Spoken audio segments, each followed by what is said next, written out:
Real fast, real quick, I just wanted to say I've read this book before when it first came out, but I wasn't streaming Love of Deep Space then, so the rerun came out and I was like, you know what, let's read it again.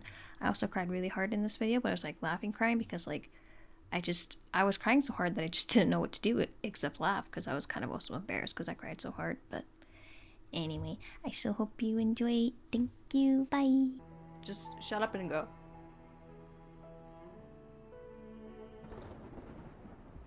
Oh my god, it feels like I'm already back where when it first released. Once on the day that I lost everything. I met my dragon! Sorry. I'm sorry. Alright. The sorceress has been judged! Greed and evil shall perish so long as His Majesty and the Sacred Judicator protect Philos for all eternity! Fuck you and Philos. The sorceress has been judged. Greed and evil shall perish so long as His Majesty and the Sacred Judicator protect Philos for all eternity.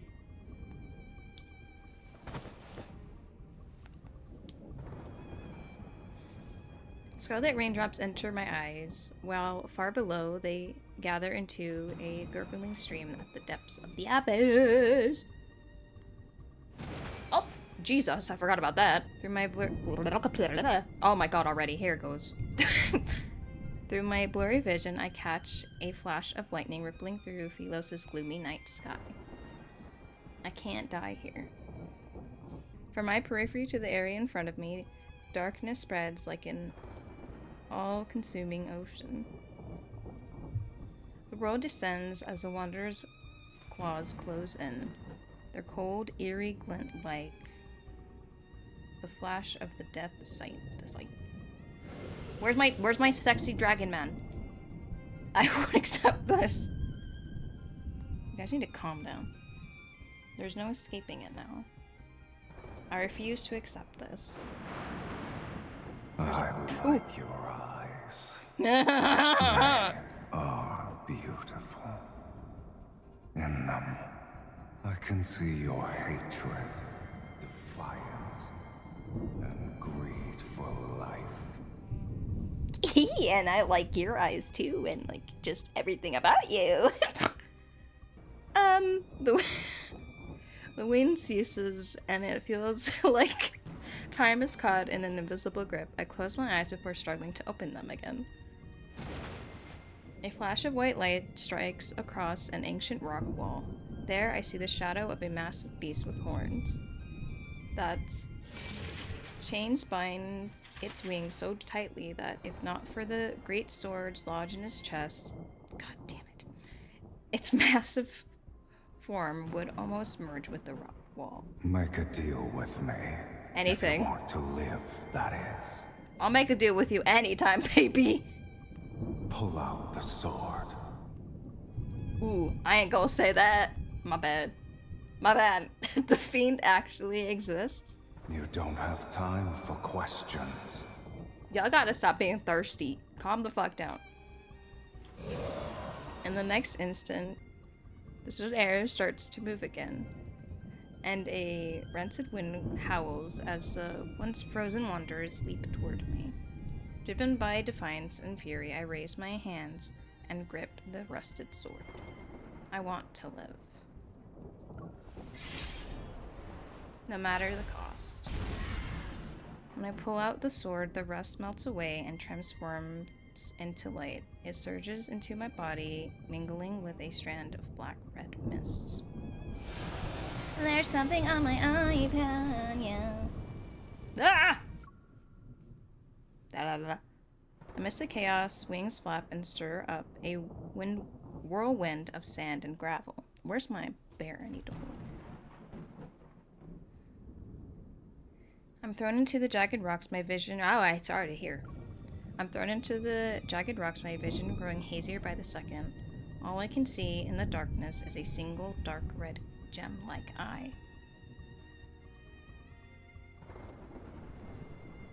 Enormous wings cut across the land, casting shadows like the end of days over every city in Philos. On that day, the girl marked for execution Unleash the fiend from the abyss. This was long before humans arrived on this planet. Thousands of years ago, dragons ruled over the land of Sylus. By nature, dragons are wicked creatures that feed on human souls. They excel at drawing out the darkest parts of a person's heart, driving humans to turn on one another and become slaves to their desires. The greedier the soul, the more inseparable it is to a dragon. Irresistible. I think that's irresistible. Seen as the embodiment. God damn it. Seems as an embodiment of evil, dragons were a harbinger of world's end. Wherever they appeared, doomsday followed. That was until the last dragon on the planet was sealed into Jesus and the bottom of the abyss over 1,600 years ago. Doomsday faded into a forgotten myth, and the age of humanity finally began.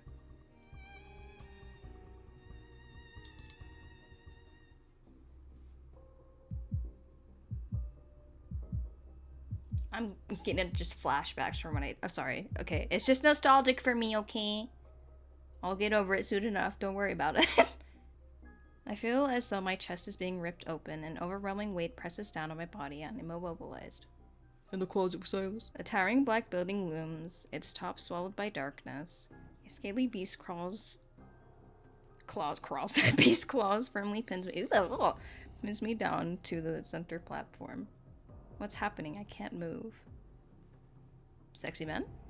I look down to see strands of faint golden light being pulled from my body by an invisible force. It hurts.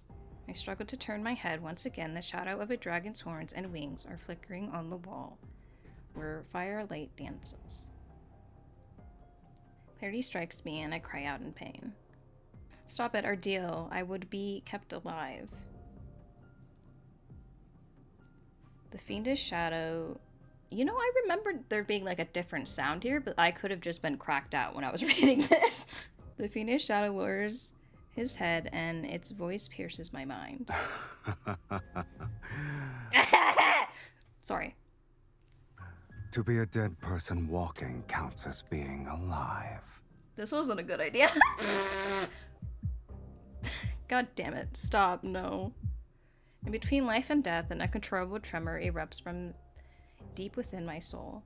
A phantom greatsword forms in my hand. It plunges into the beast's chest.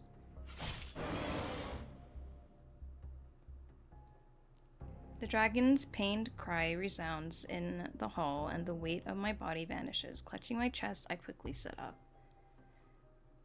As my breathing subsides, Jesus Christ, as my breathing steadies, I realize I haven't been torn open like I thought. I vividly recall you saying, no matter the cost.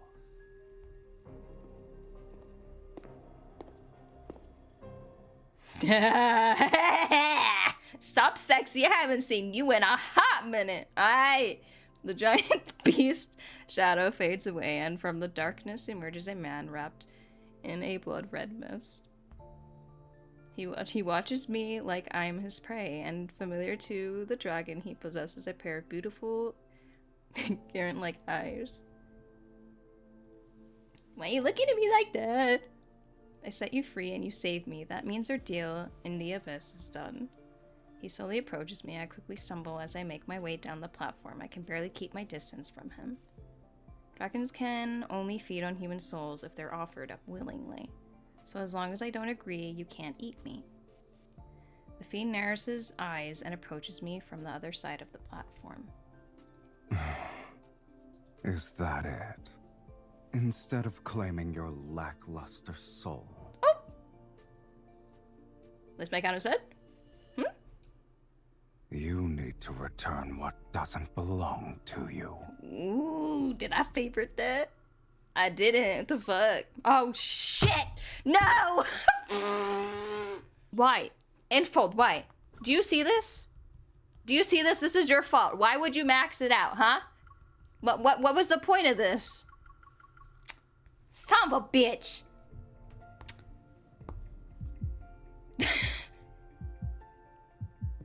The dragon curls a finger, golden light is once again pulled from my chest. I'm so pissed that you stop. But the more I struggle, the clearer it becomes. A strange, unsettling black mist is tangled up within me. It feels like a soul that isn't mine has somehow flushed within my own. It's not that unbearable, is it? Having your soul torn apart and all. Please, wait. You know what? No. Fuck you. No. Back up. You know what? We can all just chill the fuck out and hold on. I'm gonna fucking sacrifice some voice lines and shit. I don't know why I didn't do this the first time I read. I think I read that one too. Yep. It's not that unbearable, is it? Having... There we go, right? Yeah. Ooh, wow, yeah. I'm sorry. The dragon suddenly yanks me across the platform. Its blood-red right eye just inches away from my face. In a flash, my mind is dragged into an abyssal vortex just when I think I'm about to be devoured. Why is every myth just death, destruction, screaming, depression? The wind howls through the Crimson Valley as countless soldiers of the Legion of... Fuck you guys. Anyway, thus their weapons at my chest. I quickly realize this isn't my past, and the body withering in pain isn't mine either. This is the dragon's memory. I gather my strength, tense up, trying to break free from the memory. Jeez. The valley and the wind fade away like withered paint. I forgot to get water. Like a dummy. Hey! Traces of light swiftly fall back into my chest. It even pulls the fiend to me. He covers his right eye with his hand and leans over the platform. Your power. What is its source? My power. That's a question even I can't answer. Before I can think further, a claw-like hand grabs my chin and pulls me closer. Look at me. Oh, I already am, bitch! I'm looking everywhere, baby! Cold sweat blurs my vision as his grip around my neck tightens. I can't help but meet his gaze. A familiar voice resounds in my mind. It's unmistakably mine, yet the tone is strangely foreign. His eye. I want that eye. It's mine. It belongs to me. It's getting stronger. The scent of desire. Tell me your desire, and offer your soul to me. Then I shall promise to give you a painless death. You know... Unless you wish to become a minion of a dragon's nest. I don't think you want to know much. I need to calm down. I'm sorry. Ah! I knew this was gonna fucking happen as soon as I started reading this shit out loud. I grip my hand so tight it nearly draws blood, but how could anyone sell their soul to the fiend? I don't want anything. I want you, baby! Fool. Ooh. His fingers brush over my lip that I bit earlier. There's a tingling sensation, and his right eye gleam with a faint blood-red light. I can't breathe. No, I need to come up with something, anything. So what the hell? God damn it, food! Anything, so long as it lets me survive. Countless fleeting thoughts that could barely serve as excuses flashed in my mind. I only managed to grasp one. Take me back to Ivory City. I must return. Your life is hanging by a thread, mortal. And yet you still dare to play tricks. I'm being honest. I used to live in the sanctuary, but they judged me as a sorceress and threw me into the abyss. I won't accept this. I want revenge. My heart pounds in my chest and my hand trembles as I reach for my dagger. Suddenly, the restraint on me disappears. and forcefully flunged back to the platform.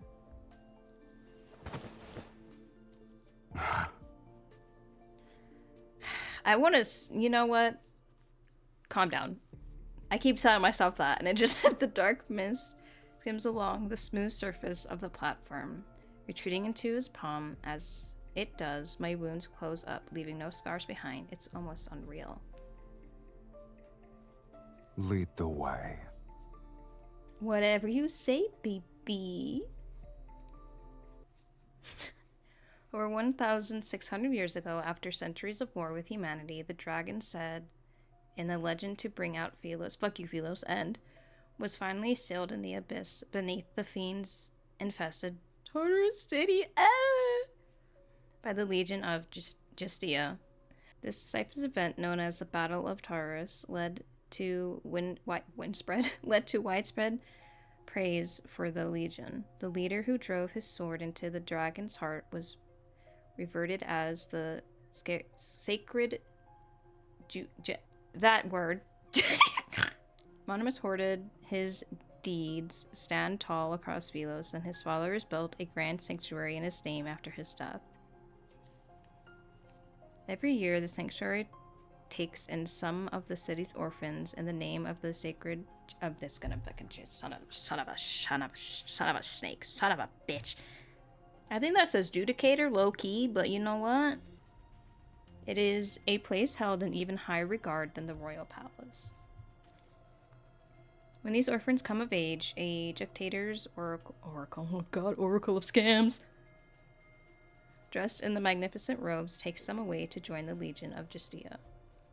However, Jesus Christ, the Juctator's oracle who came to take me threw me to the abyss in front of everyone.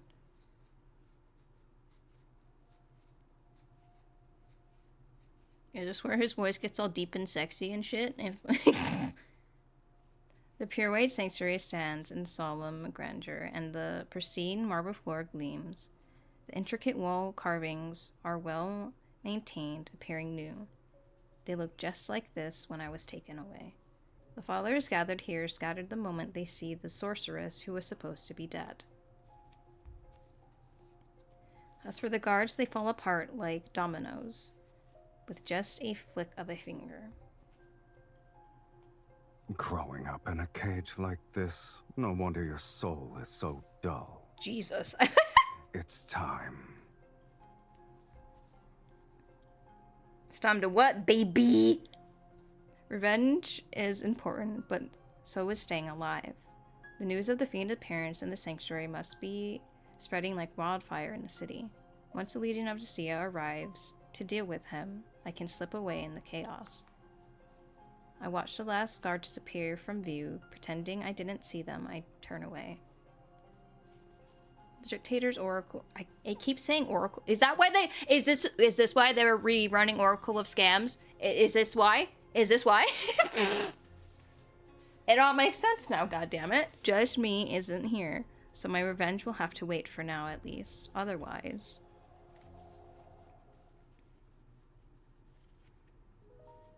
However, the dragon shows no interest in my plan for revenge. He stands in the beam of sunlight deep within the sanctuary. His figure stands out against the pure white archer, whatever the fuck, yet he is like a statue that belongs here. I think this is archer. Taken aback, I quickly shake my head and move to his side. Hi! What is that? Following the dragon's gaze, I see the mural on the sanctuary ceiling. At its center is a godlike figure in a bright red cloak wielding a long sword as he executes an evil dragon in a corner. Oh, the fiend slaying god. The godlike man represents the sacred dictator and that evil dragon getting a sword through its chest in the corner. That's probably you. I can't figure out why he keeps staring at it. Forget the insult, the dragon is drawn without any semblance of beauty. The dragon lowers his eyes casting a calm, scrutinizing glance over my face. Of course, it's just the artist's take. You're much more handsome and... That's for goddamn sure. You're much more handsome and imposing in real life. He looks at the text beneath the mural. It's been 1,677 years since I was sealed away. You can read that? You can't? Damn. It's written in an ancient language that has been lost to time. Nobody can read it anymore. What does it say? The fiend looks at the ceiling again. The fiend is the very essence of malice and greed, skilled at twisting human desires. He drives mortals to turn against each other, leading them to their own demise. Given time, the world will be swallowed by chaos and descend into ruination. The fiend's arrival marks the onset of doomsday. During the Battle of Taurus, the sacred judicator with a will of iron stood firm against the corruption of evil. In a war so fierce, he emerged as the sole honorable survivor. He sealed away the fiend, the very harbinger of doomsday, deep within the planet's chasm. With the curse of doomsday lifted, hope was restored to Sylus. I heard the fiend, which is you, has a destined arch-nemesis. This individual must be the sacred dictator, correct? What a lofty title. Yeah, that story sounds pretty fake to me, too. God damn it. Sunlight spills through the sanctuary's entrance. The silence is so intense that it's unsettling. The Legion of Sia still haven't arrived. If there's no one to hold him back, I can't escape. Why would you ever want to escape this beautiful, handsome man? I tried to think of other ways to solve, so I quickly shift the conversation. Ah yes, this is the resting place of your arch-nemesis.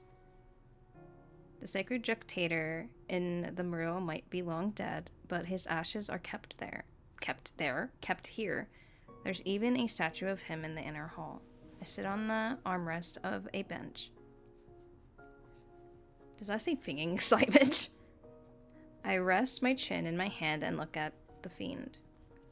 So, what's your pick for revenge? Smash it to bits, douse it in ink, cover it with curses, or scatter his ashes into the streets? Okie dokie, artichoke. Sorry. Heck yeah, baby! I got really hungry out of nowhere too. The bread beside me is stale though, and I don't want to eat stale bread, so I'm not gonna even try to put that in my mouth. He falls silent again. And look over and see his countenance veiled in a soft light. It's difficult to discern the emotions hidden underneath. This man. Am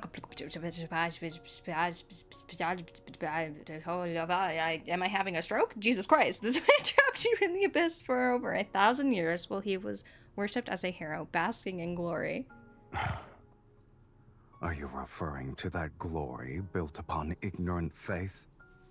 Do you expect me to envy such foolishness? Calm down. I keep telling myself to calm down, but I seriously need to calm down.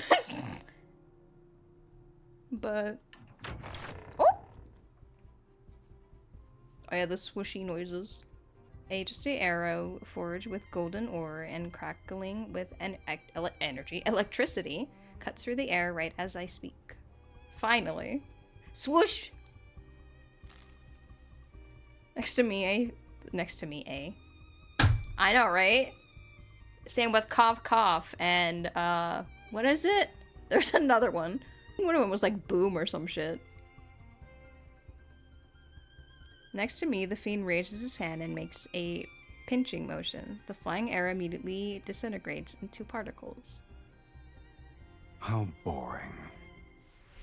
Right before the next attack, the sanctuary is engulfed in a dazzling light that blinds everyone present with its radiance. I mean, hell yeah. Now, I'm so excited for his other myth. I can't handle myself. Behind the silver light, blades charge straight for the fiend. They're accompanied by the sound of hurried footsteps. I step back and look for an opportunity to run outside. How impudent.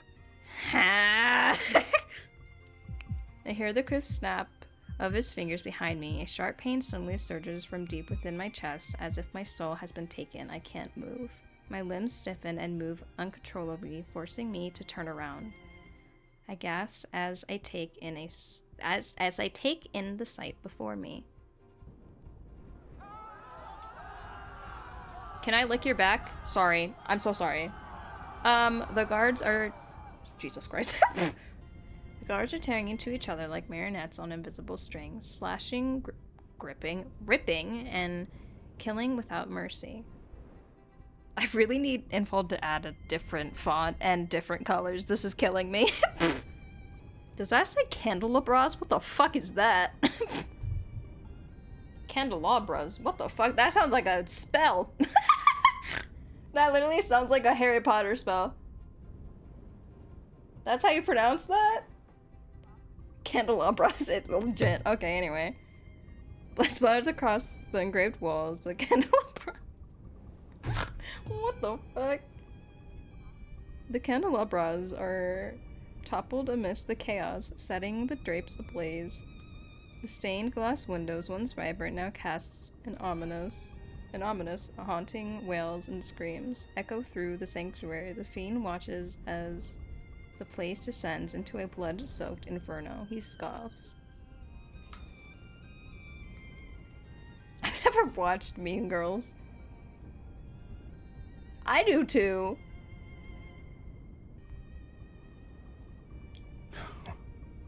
Even after all these years, mortals are still foolish to the last. Hey. What up? As light streams in through the stained glass, I see the fiend's blood-splattered face and the cold, cruel curve of his lips. Come. Don't say it. Don't say it. Don't say it. Don't say it. Don't say it. Don't say it. Don't say it. Don't say it. Don't say it. Don't say it.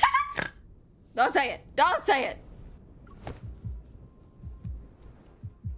His eye. It's his eye manipulating everything. You're only somewhat clever, but it's still a pitiful display. I am if you're too. planning to kill with a borrowed knife, you'd better make sure the blade is sharp enough. Yeah, Sylus is fucking OP for no reason. The familiar excruciating pain tears through my flesh once more, and the faint golden light mixed with black mist is once again pulled from my body. His eye should be mine. Even on the brink of death, you still dare to covet my eye. You greedy fool. God damn it. What a shame. Can I? Don't. Wait, you can kill me whenever you like, but if you spare me, I can help you achieve more, and... I bite my lip hard, forcing myself to stay calm and steady as I speak to him. I want to live, and I want your eye. It's like how you want my soul. Is there a problem with that? It's just too bad that I'm not as strong as you.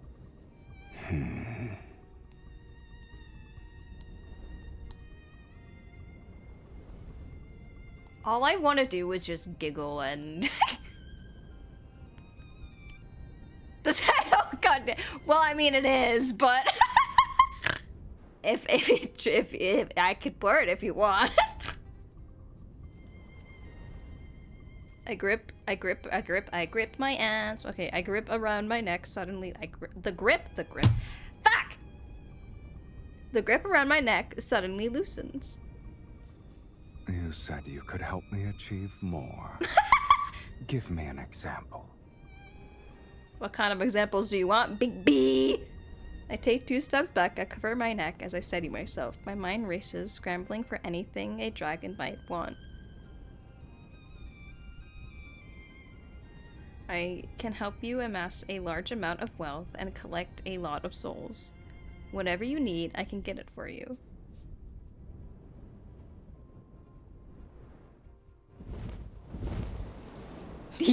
In the next moment, my body is lifted off the ground as he soars into the sky. What are you doing now? Ask again, and I'll devour you whole. What are you doing now? With a snap of his fingers, Jesus Christ. With a snap of his fingers, energy erupts from the flames. The columns of fire raise upward and stain the clouds in the memorizing crimson hues.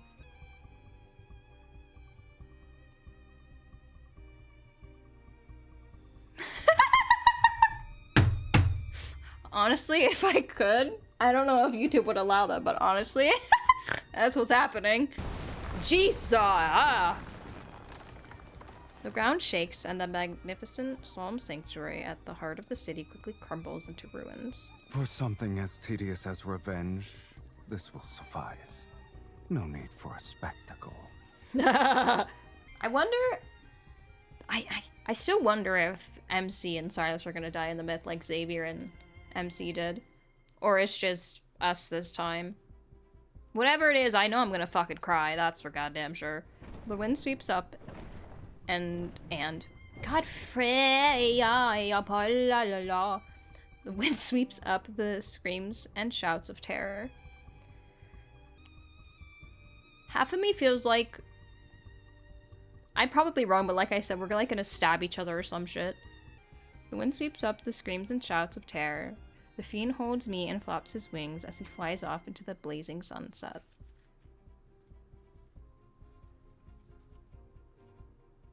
I have the Dot remake platinumed. Maybe I'll do that tomorrow or something. We can platinum Until Dawn.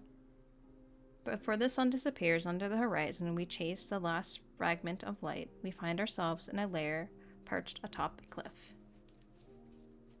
As I look down in midair, the cliff and lair from a breathtaking sight between the peaks, like the skeleton of a dragon.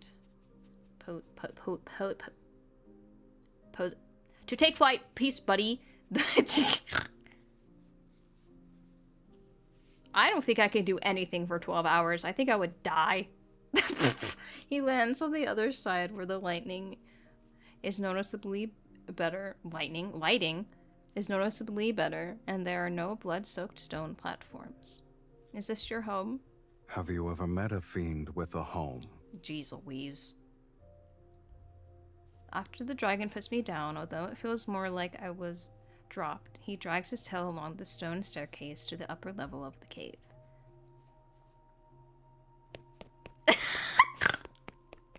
God damn it!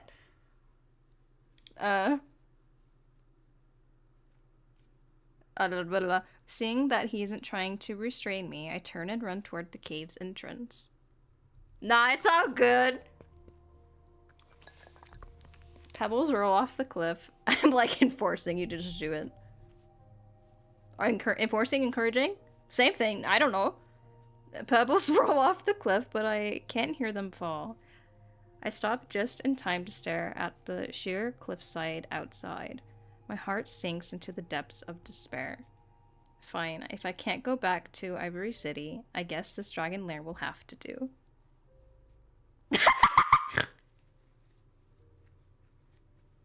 I just realized he has a tiny little fucking... Oh, shit me. A tiny little gem on the back. I didn't notice that. I was honestly just not looking there. While I lace the cave, every so often I follow the faint glow up the stone steps and catch up to the figure ahead of me. I suppose you won't be eating my soul for now. Assuming that was still the case, why would I even bring you back here? Stay put. Whatever you say. I'm sad. Of course I don't believe this dragon spared me just because I can help him make money. But I don't know what he has planned for me. I walk up to him and continue our conversation. If I'm going to live here, my living quarters should at least be decent. Your cave is too basic. What do you think? Following the spiral stone staircase to the top of the cave, I feel as if I stepped into a world that never sees the light. The dragon stops walking, his tail coils around my coils around my waist and lifts me to the final step with a cold, luring gaze. He stares at me. Choose. Choose what? You? I choose you. Pikachu! I'm so sorry. It is never mind. Yeah, baby. Unspoken words catch in my throat as I watch him snap his fingers. He releases an energy orb that floats into the cave steps. One by one, red flames ignite as far as the eye can see. My surroundings are illuminated by their shimmering light. Before me is an endless array of treasure and luxurious garments. You are not interested? I'm always interested if it has something to do with you, baby. You'd really give these to me? Why not? You're also mine now. Hell yeah. His tail wraps around me again. My body is turned around and pushed toward the treasure trove. The dragon's lair hasn't been visited for a long time. I make my way to a pile of gold, clear away thick cobwebs, and spot an old toppled sword racked behind it. The word for you, baby. I lift the nearly rotted wood and pick up a dagger that glints with a cold, sharp light. It's called the Fiend Bane. Legends say you could plunge it into a dragon's heart and twist it 3 times to completely shatter the dragon's soul. Cool beans, buddy. I set the dagger down and notice an open box to my right. Inside is a blade that looks like a hidden weapon. The Golden Crow's Feather of Eternity. Designed specifically for gouging out a dragon's eyes. Jeez, You humans seem to think the longer the name, the more formidable the weapon. But this little thing isn't even good for trimming my nails. Oh! I turn and look around the vast treasure trove. I never expected your collection would be all weapons. Do you dragons have hobbies too? Your kind brought them here willingly. Oh, I imagine they weren't particularly polite about it. Indeed. It's a shame those who brought them to me are all dead. And I'm still alive. For now. Sorry. So the sword that you sealed away, was it really given to you by the sacred dictator in the mural?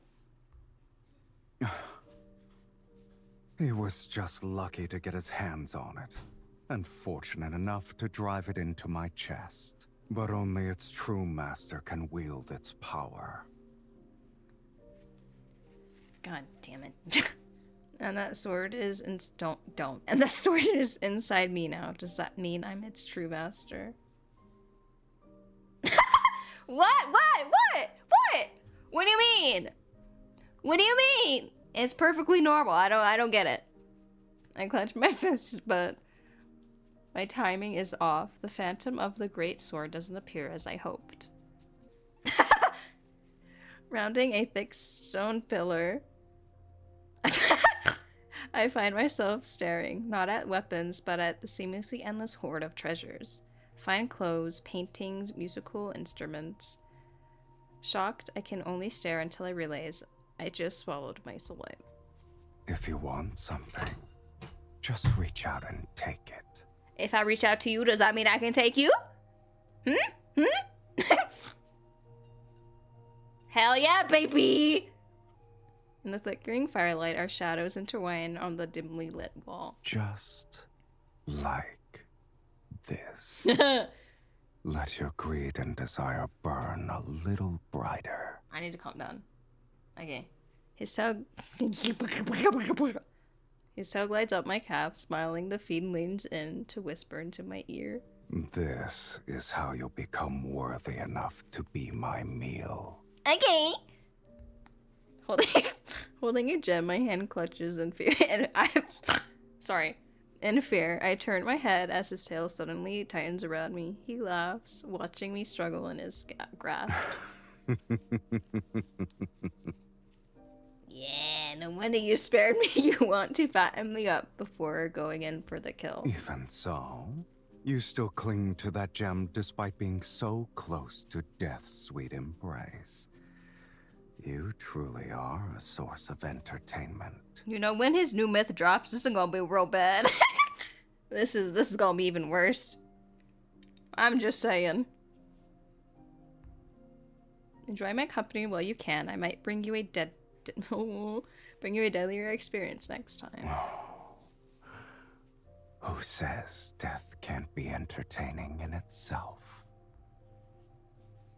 The firelight casts shadows under his eyelashes. He leans in. He's so close that I can feel his breath enveloping me. It's reminiscent of liquor intoxicating aroma. I'll be waiting with bated breath. Okay. Oh my fucking god.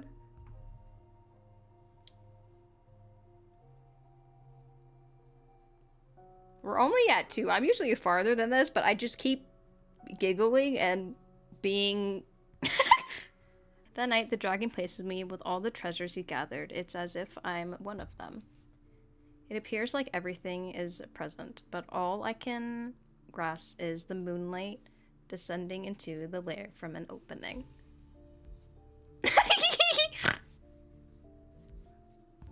I keep snorting too. This is fucking horrible. I'm so sorry.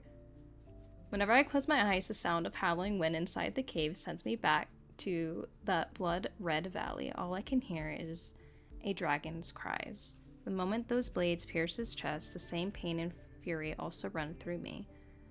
Perhaps a fragment of the dragon's soul truly did enter my body the moment I pulled out the sword. At the time, I didn't understand the implications. I also don't know... I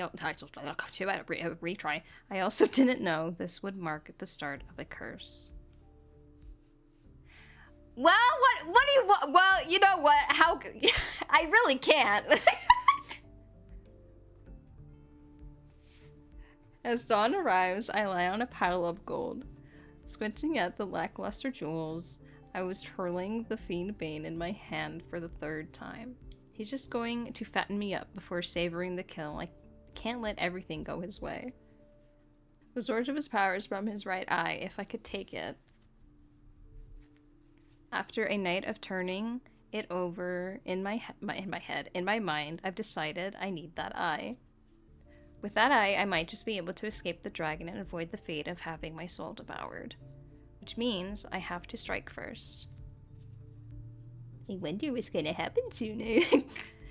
It will definitely take more than one attempt, and I may not even be able to wound him. But testing the waters can't hurt. He's after my soul, he won't just kill me off. Besides, if he's going to treat me like a pet cat, he shouldn't be surprised if he gets scratched.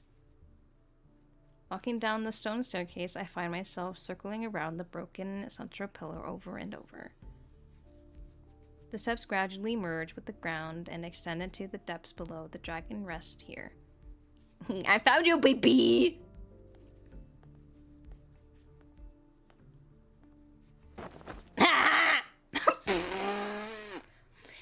Hey, what up?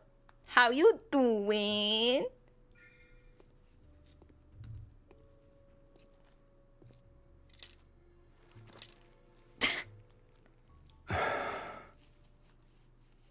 Fuck you, stream bot bullshit. I can tell you what. Sorry. Okay.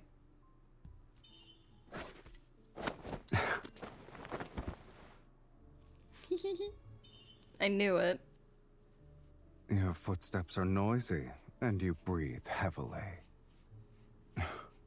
Consider yourself lucky. At the moment, I'm bored to tears.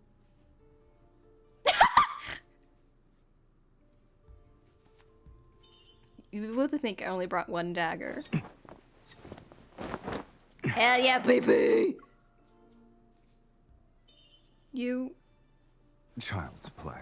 I admit you're clever at times, yet your skills leave much to be desired. If you still have tricks, now is the time to use them, mortal. I could use a stretch. If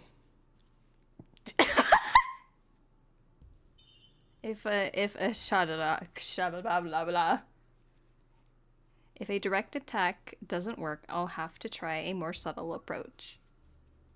By strangling him, yes. I don't have anything else. I was just bored and wanted to play around. Let me go, yes? Before you tried to kill me, did you consider that it'd end like this? What?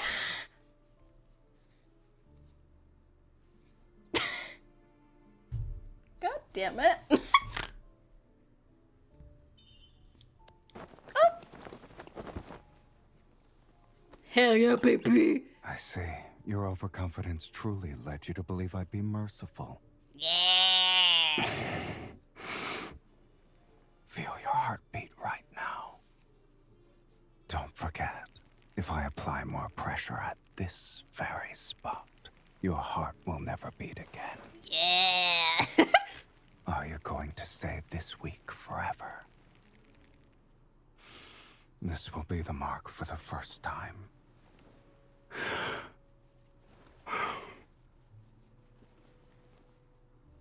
Until this mark disappears, Literally you will insane. have 2 more chances to take my life. Prove to me that you can be stronger. I'm such a fucking idiot. I'm over here smiling like a dumbass. I hate when it goes black because then I see my reflection. My first hunt ends with me being branded with a mark from the dragon. Aside from the dragon who resides in the cave depths, there's also the caves opening above where the light pours in. That's another challenge to overcome.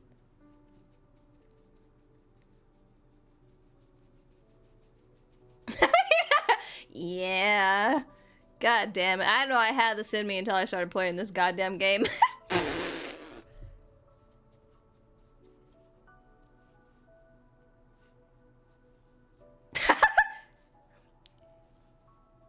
Even if the dragon has no interest in hurting me at the moment, I can't let myself stay trapped in this gilded cage with no way out.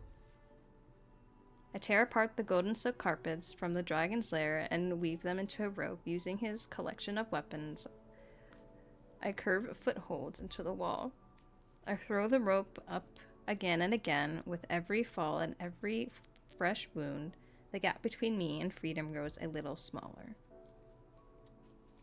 The dragon knows about my escape plan. Sometimes he even sits on the pile of gold, resting his head in his hands as he watches.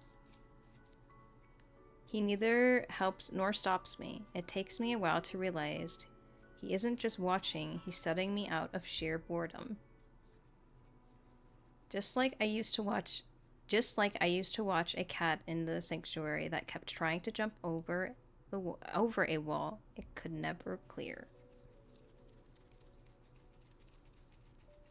I finally managed to reach the top. 5 days later, at the brink of dawn, I finally pull myself out of the cave's opening. But I learned that while I found a way to freedom, it's also another dead end. Outside the lair, the abyss seems bottomless. One can only gaze upon a city of embodied Tara City. Jesus Christ. So I think it's Emboy, by the way, Tara City. It is a place where fiends lurk. What is this in my fucking mouth? I keep getting freaking cat hair in my mouth. God damn it. Get off of me. An endless crimson mountain range covering the forest that are void of life with their scorched trees surrounding the lonely city. There's no path. I know, right? God damn it. Behind me, a narrow, rigid snake downward like the spine of a dragon. I just keep thinking about the horribleness that's about to happen, and I get really sad.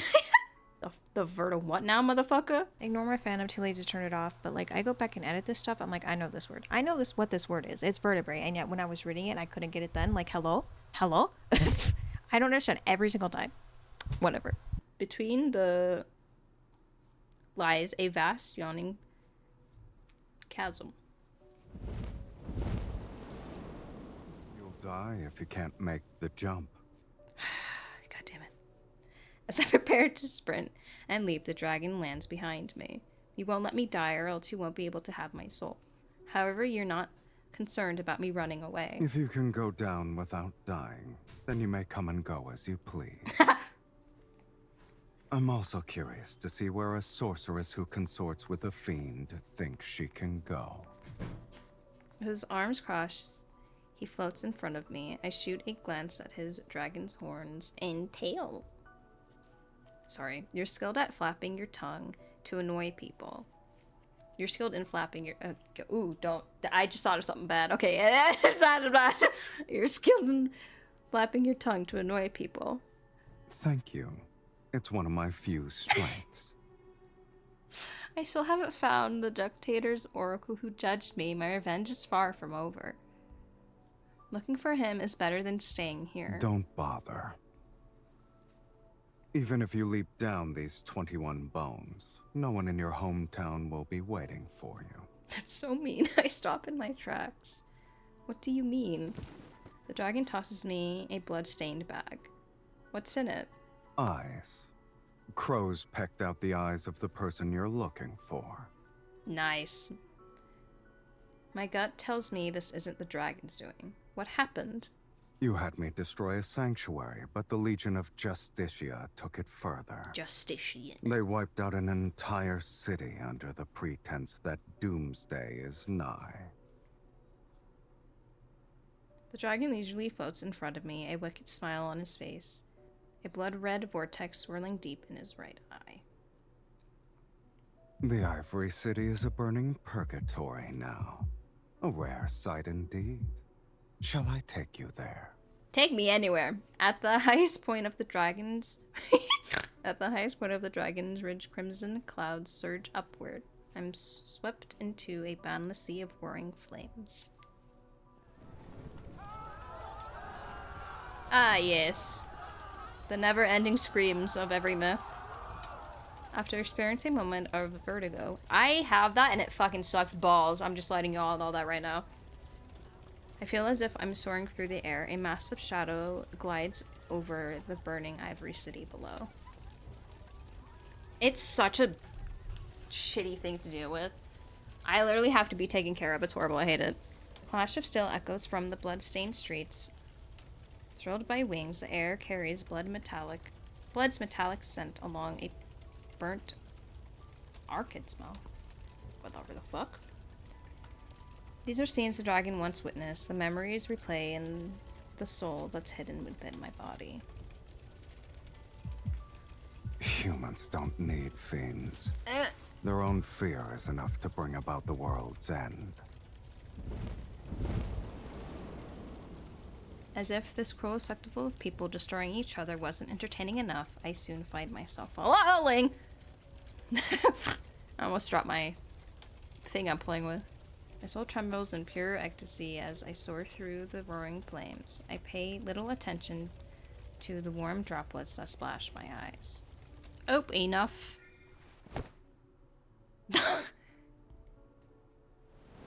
I forcibly shove away the one responsible for these visions. The air turns bone-chillingly cold again. I lose my balance and descend. Above me, sunlight pierces through the heavy cloud cover, yet the sky grows ever distant as I fall. The dragon's expression changes from cruel amusement to alarm. As he spreads his wings, he flies toward me. The air no longer moves when a scorching embrace envelops me. The descent doesn't stop. It's as if I'm being held in a safe cocoon.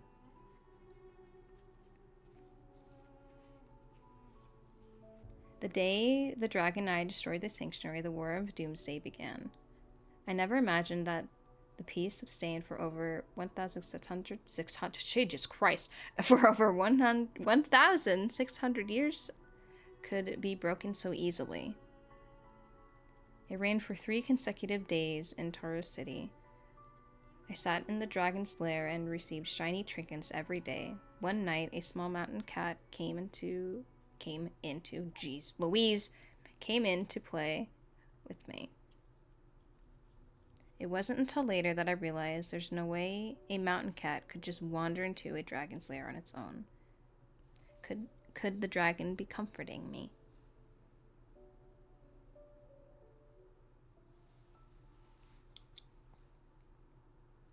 After the storm clears, the sky above the dragon's nest is still shrouded in dark, swirling clouds.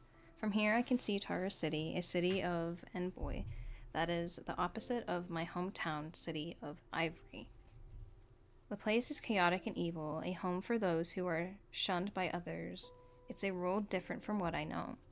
But when night falls, its outline resembles the Ivory City. Hey! What's that sound? A faint breeze blows from behind me as the dragon... Oh, this is... Oh my god! I remember what this is, son of a bitch! Sorry.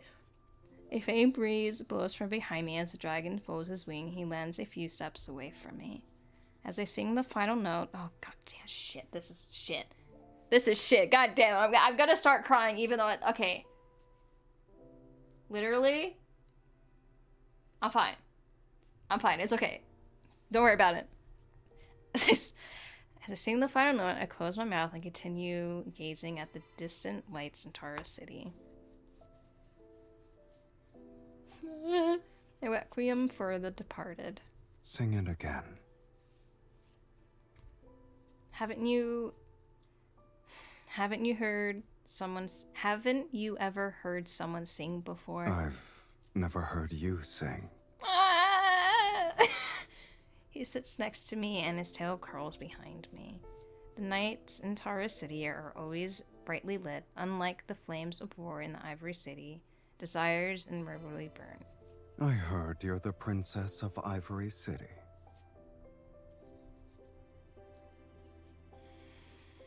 I manage a stiff smile. I was supposed to be a weapon to slay dragons. They told me I could kill a dragon, so they filled my head with a lot of things about them. But when they decided to execute me, they said I was a dragon. That's how humans are. They fear those who are different. The night breeze rolls across the ground and carries the scent of charted trees. Maybe there's another forest fire nearby. Why can't you leave that place behind? I showed the flickering white candle in front of me, its flame about to go out. It's not that, I just lived there for a long time. Ah, you consider that place your home. Maybe I just miss the cats, dogs, and birds there. Face it. No matter how much you hate it, or want to leave, a home is still a part of your soul. The more you try to excise it, the more you'll be reminded of who you are. We getting deep, and when I don't respond, he changes the conversation to the topic of my supposed crimes. Enlighten me. What do you and dragons have in common? We have nothing in common. I just broke the rules by keeping a golden lamp with an engraved dragon. Oh, shit, I forgot about this fucking stupid lamp. Aside from the one in the fiend slaying god, no dragons are allowed in the sanctuary, but I could only talk to that little dragon. And one day they caught me talking to it. Even now, I can't help but laugh when I remember the Dictator's Oracle's expression upon seeing that obsidian dragon coiled around the lamp. Obsidian, bye. I said it once and never again. To think a carefully trained, dragon-slaying weapon would cherish a dragon instead. The Dictator's Oracle looked like he had been attacked by a dragon. Hysteric, he ordered me to destroy my dragon. Jeez, I know it's just an object. Destroying it would be easy.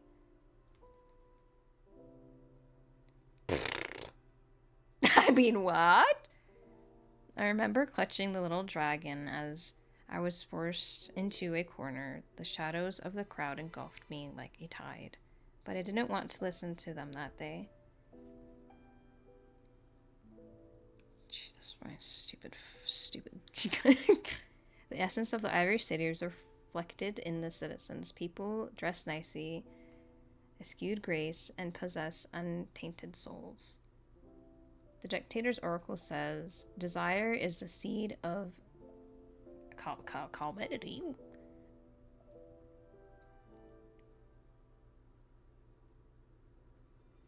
You're fucking joking! Did they fucking, like, not make it Oracle of Scams anymore? I wanted to try pulling from that, like, just once. But I literally cannot afford it, and it kind of sucks, because I want to try it, but I literally cannot afford to do that.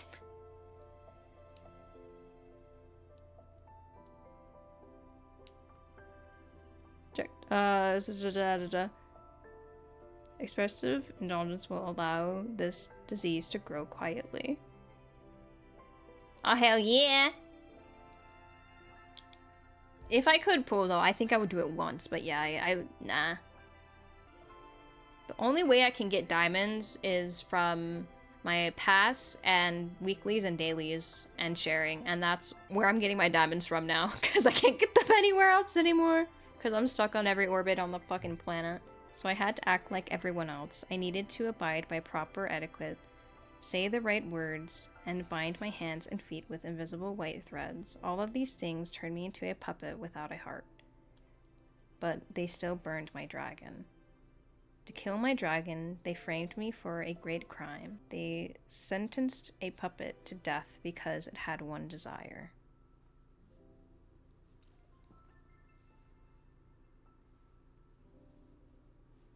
Since they've branded me a sorceress, fine then, how could I not do what a sorceress is supposed to do?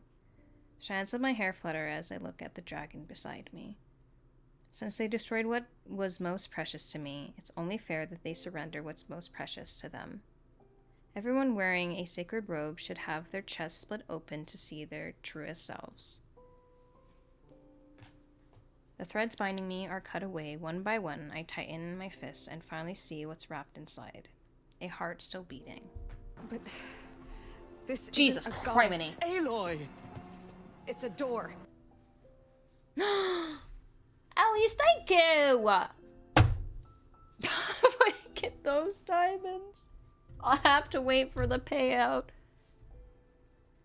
Thank you for furthering, funding my Sylus funds. Thank you, I really appreciate it. Thank you for the 3 gift subs. Revenge and plunder, that's my desire. If you can make it happen, my soul is yours. Hell yeah, thank you, thank you! Why is it blue? Oh, because you gifted 10. That is so satisfying that it's blue and your name is blue. That tickles my brain, and my brain likes it. The night grows colder and the candle finally flickers out. Hell yeah, baby, let's go! Hell yeah! The dragon doesn't respond to my deal. He just leans in closer. Do you know what you look like right now? Oh, I just fucking remembered that stupid line. Y'all remember Night Plums? Where he says, you know what you look like right now? And then he draws in the snow and Do you know what you look like right now? What a smug expression. You're a young dragon who just grew her horns. God damn it. Upon imagining this, I lower my head and start laughing. Maybe he's right. With my little dragon gone, my horns grew in my heart. Growing dragon horns symbolizes a rebirth. It's a good thing. You're making me want to go pool. I swear to God. I just want to see what happens. That's literally all. Don't. Okay. Got it. If you say don't, I will not. I will listen immediately. What about you? How did it feel when you grew your horns? Oh, baby. That's... It was nothing special. Knowing the answer to that makes me... It's sad. This is sad. This is sad. This is sad. This is sad. The dragon just backed down, avoiding my gaze. It just hurt a bit. Yeah. You think? Then are you a dragon or a human? Maybe he doesn't hear me, or maybe he just ignores it. He lets out a chuckle. I know my request can be considered unreasonable. It's fine if you can't do it. Even if your desire is to resurrect the people of the Ivory City, it's still within my capabilities. Is this a fiend's act of kindness? People are far more interesting alive than dead. If you truly want revenge, the best way is to keep them alive. Or would you say this world is the closest thing to hell itself? You can only feel pain when you're alive. Jeez, why does... Jeez. Ugh. I forgot that this... Yeah, okay, his expression is malice when he speaks, but his eyes sparkle like gemstones. I recall the dragon in the valley with the sword in his chest. Is this the wisdom you've learned as a dragon? You faced death before. You should know the answer. Do you think you'll devour my soul first, or you pluck out your... What the fucking shit? I just did you... Do you think you'll devour my soul first, or will I pluck your eye out first? I think we're just gonna do more than... The dragon ignores my mischievous question and looks beyond Tara City. Sing that song again. You're gonna make me cry! I know our conversation is brought to a close. It's boring without music. It sounds better with an organ accompaniment. Son of a bitch. With an organ accompaniment. Can you get one for me? This is horrible. It's a simple matter. Consider it done. Hell yeah, baby! I should add Dragon Sylus as an emote. I think I still have an animated emote slot left. I think I still have like 2 of them. He gets up and leaves and grabs hold of his tail. And I grab hold of his tail. Fuck. Hey, do you have a name? Does it matter? It matters to me, baby. You can't eat me for now, and I won't be leaving anytime soon. Looks like we'll be stuck with each other for a while. What should I call you? Demon, dragon, or maybe Drago? The fiend gives me a cold stare. Sensing his boredom, I shut my mouth, but then I hear 2 faint syllables rumble from his throat. This is horrible. Cyrus, or are you telling me to stay clear? It's an ancient Philosian word. Since you can't read it, you probably won't understand it.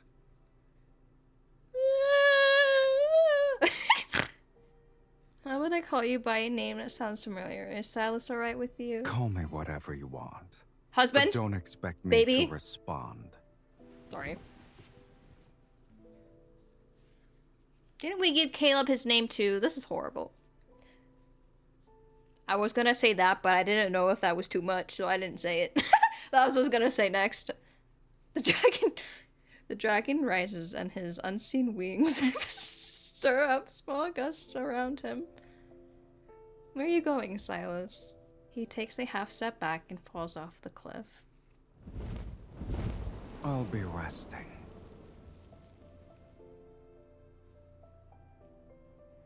On the night I learned the dragon's name, I see him again in my dream. He falls into the valley as soldiers from the Legion of Jastia thrust their weapons into his chest.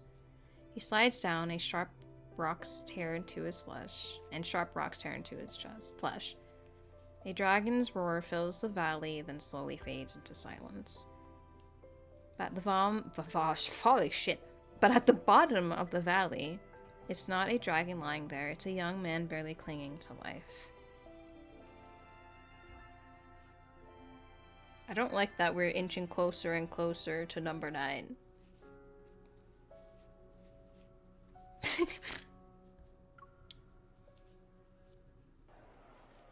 Oh, the murky. Tower City sits near the foot of the dragon's lair. The origin of its name is lost to time, but it's said to be connected to the abyss.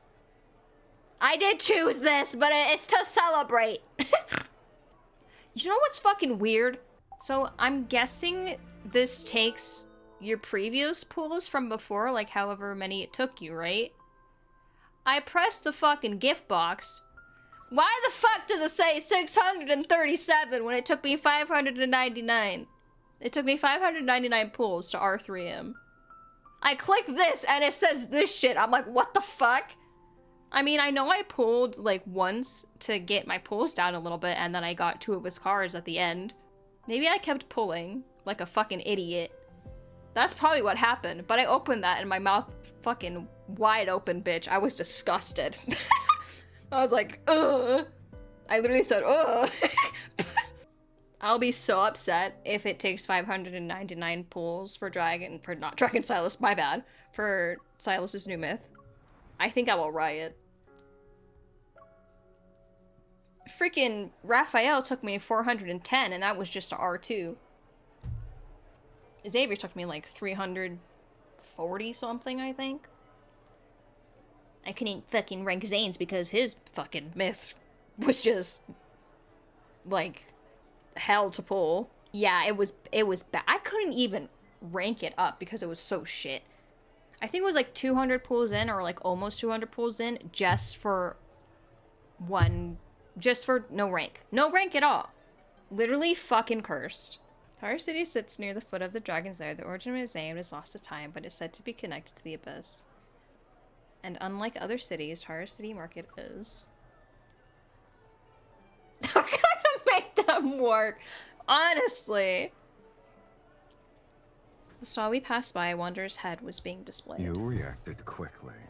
Should I remind you that you're currently fiddling with a Wanderer's thigh? Oh! Can I fiddle with your thigh? What? Are you terrified? Back at it, let's go!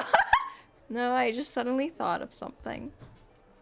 That painting we were looking at earlier is the canvas made from dragon hide.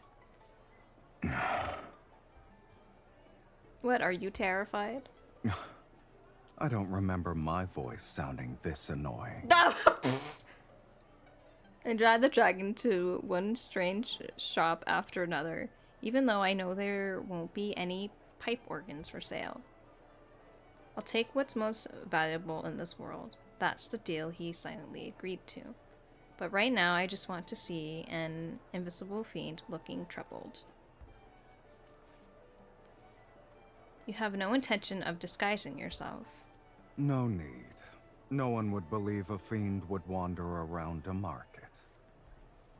Besides, everyone sees a fiend differently. Some see ugliness, others see horror, cruelty. I see hotness. What they see isn't me. They only see their own hearts. I hold up a mirror from the stall. It reflects the face of the dragon. Can you guess what I see when I look at you? He lowers the mirror as if he heard a childish joke. He leans closer. I see beauty, bitch. At the very least, I'm a lot more handsome than I was depicted in that fiend-slaying god mural. Yeah.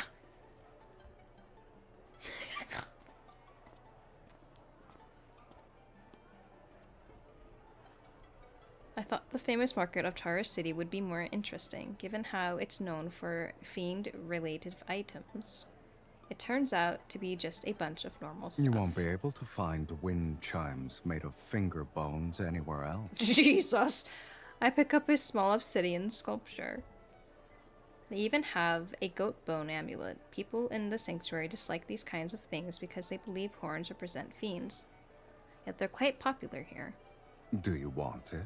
I want you. In that case, you can carry this stuff back by yourself later. I want something smaller and more intricate. There's a fiend's horn ring, a fiend's winged necklace. This volcanic stone pigment isn't bad. It's not bad. Sylus leans down to look, however he scoffs. Pitch black and shaped like a crippled dragon. Jeez, okay. I place the pendant back, I turn my head, and my eyes light up again.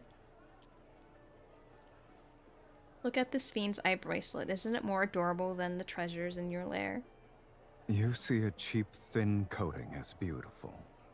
Are the cracks special? Did you come here just for these? I forgot how he acted like this in here. Jeez Louise. Damn. I can't believe I almost forgot how sharp your tongue is. After we spent so much time together, getting a nice word out of you is like pulling teeth. I fiddle with the bracelet in front of me.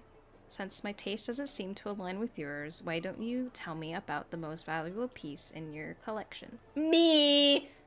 Sorry. The painted oil lamp made out of pure gold and that ruby necklace.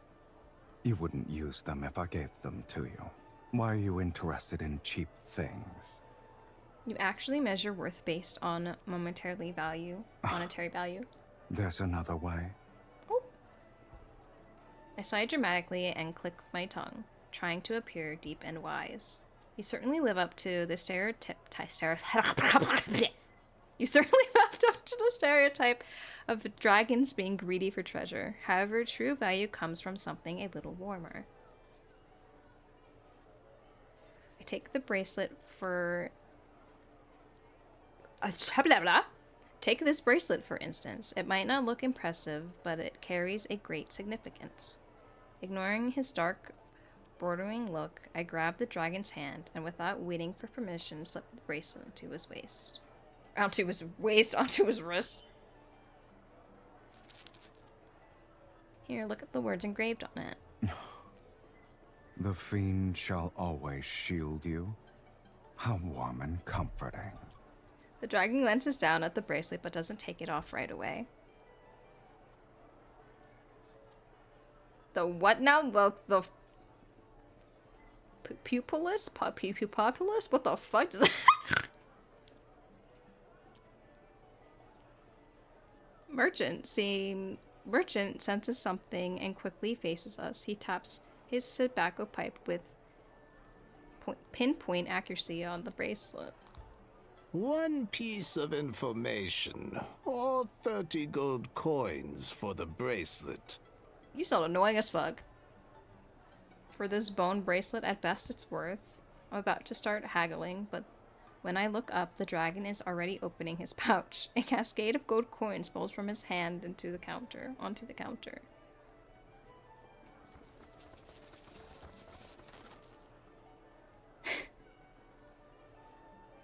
Blind merchant doesn't move to count them. His ears just twitch slightly.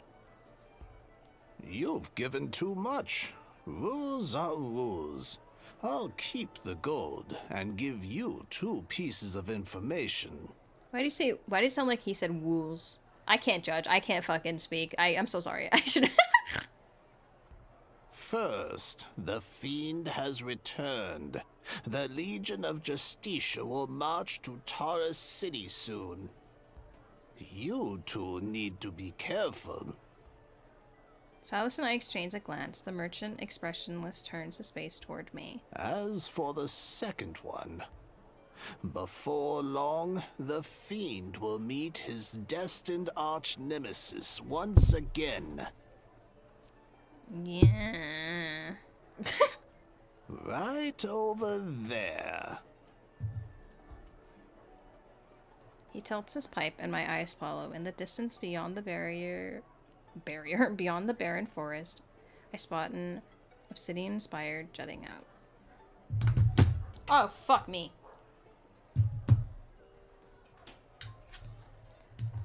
I am so sick of this thing. I'm hoping I can buy that stand, because goddamn. Hook my arms around the dragon's neck, stand on my tippy toes. Tippy toes. Sorry. Every time I say tippy toes, so if I see tiptoes, like I automatically say tippy toes. I'm so sorry. That's what I'm trying to say. If I see that word, that's automatically what my brain says. I apologize. I hook my arm around the dragon's neck, stand on my tiptoes, and whisper in his ear. Isn't that place where you tried to eat me for the first time? Do you wish to return for the sake of nostalgia? Sure. Sure. I don't see why not. Who knows? Maybe something unexpected will occur there. An abandoned, dilapidated chapel won't offer anything worth the trek. Don't forget why I'm here with you. I let go of the dragon's neck and pretend to be displeased. It's not like you just found out I'm if I can't get the organ, I'll just grab a few other things as consuls. Bye. These oh fuck. These and these. As I say these, don't they all suit you perfectly? Why did you do that, info, bitch? I quickly pick up a few intricately designed accessories and shove them into the dragon's arms. Then I stand on my tiptoes and hang a bone wind chime on his horn. You... Me what? Sorry. What? I gaze meet. I blink at him as I'm still standing on my tiptoes. The evening sky casts a soft rosy glow over the dragon. He looks at me for a moment, then sets the coin pouch on the table.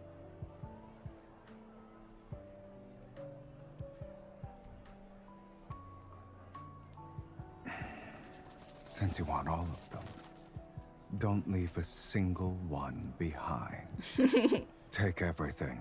We're leaving. Hell yeah, baby! I open my arms to the dragon and he lifts me.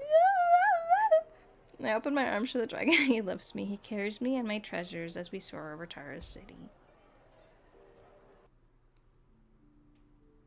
During my days in the dragon's lair, Sylus and I Jesus Christ. During my days in the dragon's lair, Sylus and I achieve a delicate balance. I couldn't obtain his eye, and he never brought up the fiendish deal that would cost me my soul. We live like true companions, together in the dragon's lair above Tara's city. When dusk descends, we venture out for reckless raids and return with our spoils before dawn. My favorite sight was watching the dictator's army, who had been ruthlessly extorting people with warnings of impending doom, fall to their knees at the sight of a real fiend and the resurrected sorceress. The thrill of revenge made my soul tremble, and each time he would ask me, "Is there anything else you desire?"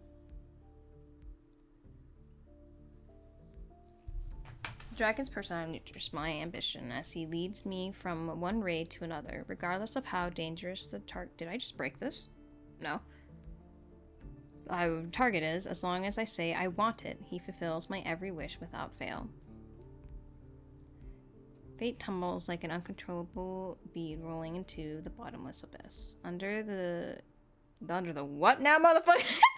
I'm helping me get my revenge. He feeds the beast in my heart called desire. I know he is. Yet slowly my heart gains new desires.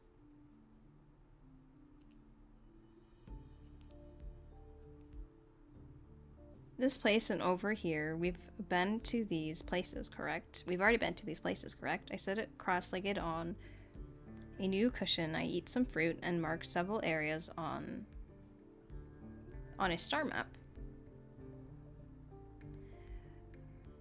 The pomegranate I had set my eye on gets taken away before I can move my hand. Ignoring my glare, Sylus taps the edge of the star map. Didn't you say you wanted the minerals and starships here? His tone barely conceals his excitement. On my shoulder, the mark he left faintly burns with the blood-red gleam in his eyes. I touch the burning skin and recall the sanctuary raided 2 days ago. Dictator's oracle. If I see the word oracle one more time, I swear to God. Wearing a splendid white robe, is held up by one hand. A rabid basilisk boils in the dragon's eyes. Yeah! Back then, the mark hurt just like this. I shook my head and decided not to think about whether the pain was an omen of things to come. I rest my chin on my hand and say a long, drawn-out "oh."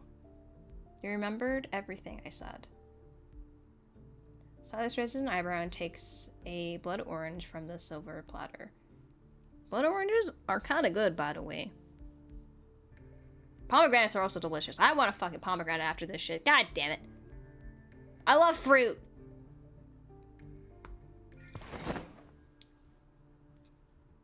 I quickly snatch it away. When he's caught off guard, I arch my... I quickly snatch it away. When he's caught off guard, I arch my back like a cat and pounce. I press the silver knife against his neck. Be honest with me. What do you gain from indulging my desires like this? I put him down against a cushion. The knife and bleeding wound dissipate into crimson light particles as he chuckles.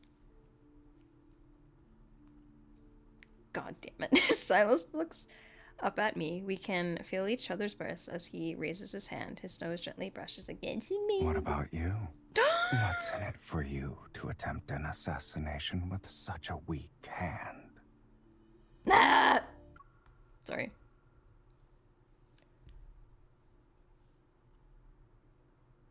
The nose gently brushes against mine, reminds me of when he was taking care of us when we were sick and we did the nose thingy. Ah! I'm sorry. I'm sorry. Calm down. Before the curtains, our eyes meet. The afterglow is reflected in his eyes, which emit a surreal warmth. A strange flutter brushes against my heart, and a soft laugh escapes my lips. I return to my original spot before peeling and savoring a pomegranate. I want a pomegranate. Son of a bitch. Is my mom home? Oh my god, I had pomegranate juice, like actual straight up pomegranate juice. It was the most disgusting thing I've ever had in my fucking life. It was so gross. I thought cranberry juice was gross. I took a sip of that and I thought I was gonna die. I was like, Jesus Christ, this is horrible. Damn. I personally like strawberry mango or banana mango. I like the peach cranberry. The peach white one, that one's my favorite. Pomegranate juice can suck my ass though. That shit's horrible. You don't need to tell me. The greedier the soul, the more delicious it is. Am I mistaken? In any case, let's hope it doesn't backfire on you.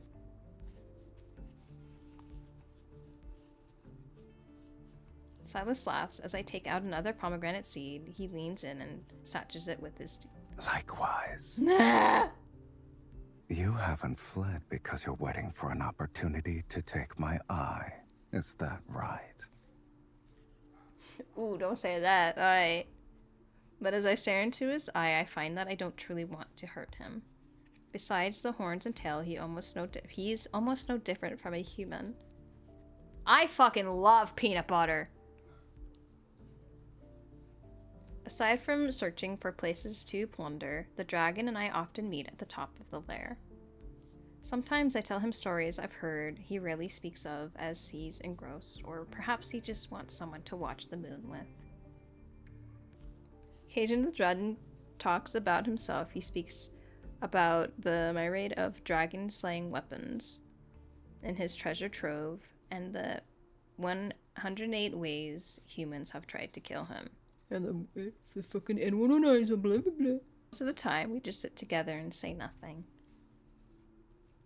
The gentle night soothes his sharp scales and reveals his true form. You know what I want, Infold? Since he likes to talk about the moon a lot, we watch the moon together. Can you do a solo card where we just watch the moon together? Please? We go on a motorcycle ride and then he takes us to like a top of a mountain and we watch the moon together. That'd be cute.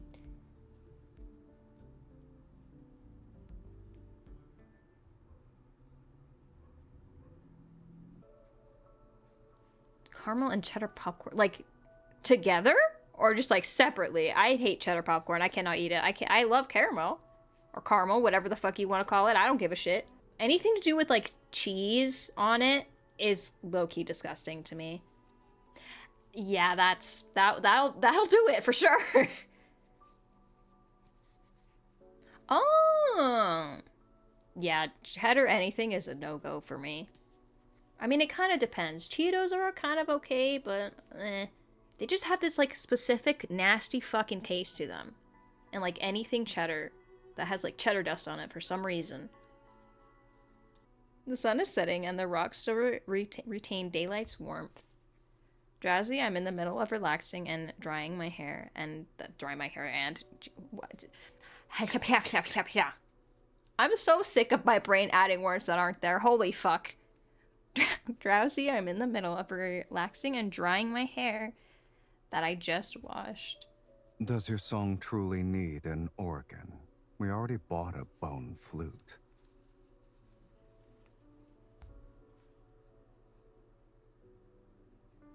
Yeah, never. Never ever. Especially mine. I don't know when the dragon decided to lie down next to me. I pat his damp hair. Why don't I teach you the song since you like it so much? No. Oh!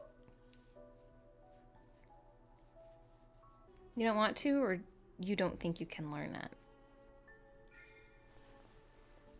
I cup his face in my hand. I cup his face in my hands and make him meet my gaze. This is just reminding me of like every card possible now. You know what I mean? I just realized something these days. You don't understand a song's melody, can't see the beauty in patterns, and can't even taste the flavors of food. Is that right? Dragons don't need those things to survive. He escapes from my hands, yet I detect a hint of awkwardness in his words. You act mature, but you were sealed away for so long, Sylus. You're still a young dragon, aren't you? You only just learned how to hide your wings. I gently stroke the horns on top of his head, then my hand glides down his prominent spine, reaches his tail. But you can't hide your horns and tail. Are you an adult? Don't tell me you're just acting mature because you're worried about ruining your fiendish image. The dragon stays silent and flicks his tail away from me. He loops it around us and it touches the small of my back. This is... Son of a bitch. Are you trying to say you've uncovered my secret? I'm trying to say that this is really sad. Defiant force gently pulls me toward the dragon's chest. I don't know. All right. Let's assume there is a young dragon before you. What will you do? Eat it? Do you want an answer to that? I tell her that we're doing something humans call hugging. Then do humans still hug each other, even when they want to kill each other? Like us. God damn it, stop it! Clouds drift across the sky and cover the moonlight for a moment. It's difficult for me to discern his facial expression. Some words are like the moonlight hidden by the clouds. Once the moment passes, there's no need to say them anymore. I roll into a more relaxed position and lie on my back. What does a human soul taste like? We've known each other for so long, but I've never seen you eat. Have you ever eaten a soul? The dragon remains on his side. He stares at me as if my face holds secrets he hasn't discovered yet. Most human souls are disgusting. Oh. They're even less appealing than a wanderer's proto-core. When I first saw you, you said my soul was lackluster. Was that actually a compliment? Indeed. It's as lifeless as a slice of turkey meat. Thinking back, I can't help but laugh. Is there something else you want? You baby! Damn. No.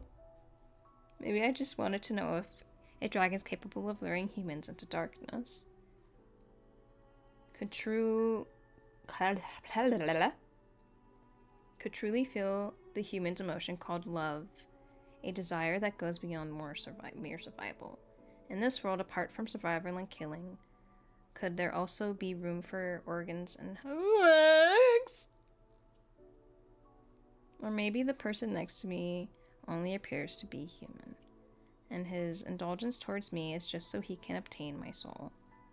Sylus, those gems and weapons are boring. If you want to cultivate my desire, you need to give me something rarer. This time I want. Can't stand being the only one who's troubled by this thought. So I demand something from him he can never own and will never offer. You know what? Guess what I picked the first time I read this? And guess what I'm gonna fucking pick again? Your love. Oh. As expected, he looks surprised and then laughs. Maybe I should go back and see what your soul is like. Maybe it's the same dialogue. I don't know.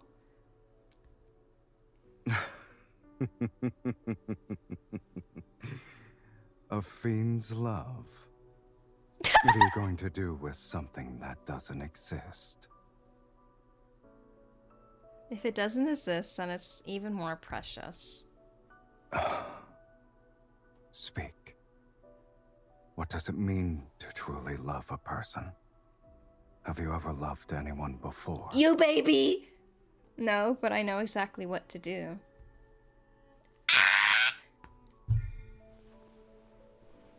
I move closer to him and lift myself up to plant a kiss on the dragon's forehead. When humans fall in love, they want to kiss it. Maybe dragons feel the same way. The dragon's claws sweep across my cheek. Once again, he looks at me if I'm prey. But maybe you should know the fate that befalls a dragon's lover. Whatever. All this scene! Star City Tavern is always open. On stage, a woman wearing a fire red dress has just left. Amidst the what the fuck now, mother? I have canopy from the drunk tarts. I sit next to Sylus, who's in the shadow by the window. I wear a hooded cloak. How are the souls here? Does their scent make you feel nauseous? It's chaotic, but it's still better than the hypocritical sanctuary. Ah, there's another noise that we were talking about earlier. That a waiter has placed a wooden cup filled with red liquor in front of me before walking away. Under the lights, a dragon's roar suddenly resounds as an actor with dragon wings on his back sings center stage. Sylus didn't bring me here for a midnight snack. You're already a dragon. Why do I need to watch a fake one? Don't you humans like stories? Watch it. Whatever you say. It seems to be a very long story. The actor who's playing the dragon sings for a long time without changing. Bored, I stir the beef sauce on my plate. Words fly over my head since I'm barely paying attention. The body next to me is warm. I wrap the dragon's tail around myself and move closer. Resting my head on his shoulder, I drift in and out of sleep. Other other cities should be chaotic because of their legion of dysteria. But the people in Tara City still have happy lives. The people here are like seeds. They only grow if they're fortunate. Oh. Even if they sprout, they might not survive the next day. They can only live in the moment. Jeez. Are we also people who might not survive the next day? What are you trying to say? I grab the dragon's wrist, smiling and narrow my eyes. I want to say something that's more precious than any treasure a human could obtain. I like you. I like who you are right at this moment. I turn away and notice how the dragon's face is faintly reflected on the window. I secretly watch him and notice his smile that vanishes as quickly as it appears. Turn around. Hell yeah, got it. Don't say that. Don't say that, don't say that, don't say that. He grips my shoulder and forces me to face him. Are you trying to move me with your human love? I already favored it, okay.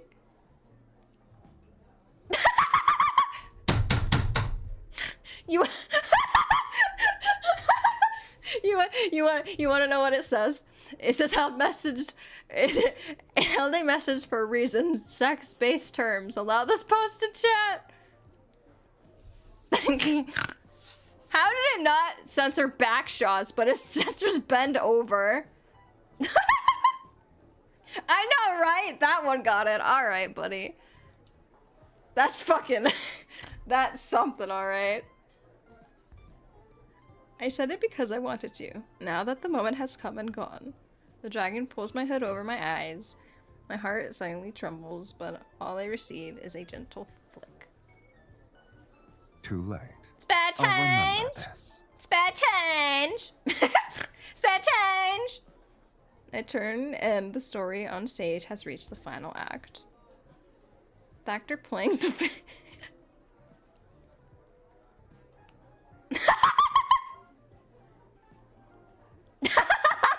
Right? What the fuck? Oh, fuck. The actor playing the fiend embraces and kisses his lover. At the same time, he plunges his blood-soaked claws into her chest. I'm telling you, Autobot is just fucked up. I love it so much. At night, the dragon carries the sleepy girl through Tara's city's crowded alleys. No one spares them another glance. It truly looks like he's an ordinary human returning home in the moonlight. Sylus, I don't understand the play you made me see. Maybe I fell asleep halfway. Then sleep. It wasn't an interesting play in either case.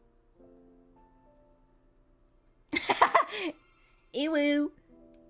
Okay, we back home. It's about a dragon. About a sexy dragon, yeah? And we live happily ever after, nothing bad happens, yeah? Figures surround them. He could fly her back to the dragon's lair, but tonight he wants to walk a bit longer with her. In the beginning, the dragon lived in a valley with other dragons. Amongst his kin, he was the only one with a human appearance. He mistakenly believed he was a normal person. Oh. But as he grew older, horns sprouted from his head and a tail from his back. He had never seen anything like this on someone before. He was scared. So he picked up a blade because he wanted to remove them, but the horns and scales would grow back, dripping with blood. It didn't matter how many times he cut them. He turns and walks onto a small path. There are fewer people here. His voice softens as if he's actually lulling her to sleep. After a long time, he finally came to terms with being a monster with horns. You're not a But monster! then, the love of his life appeared. The moment she pulled out her sword, he knew she was the one destined to kill him. She was his arch nemesis. You know what's fucking shitty?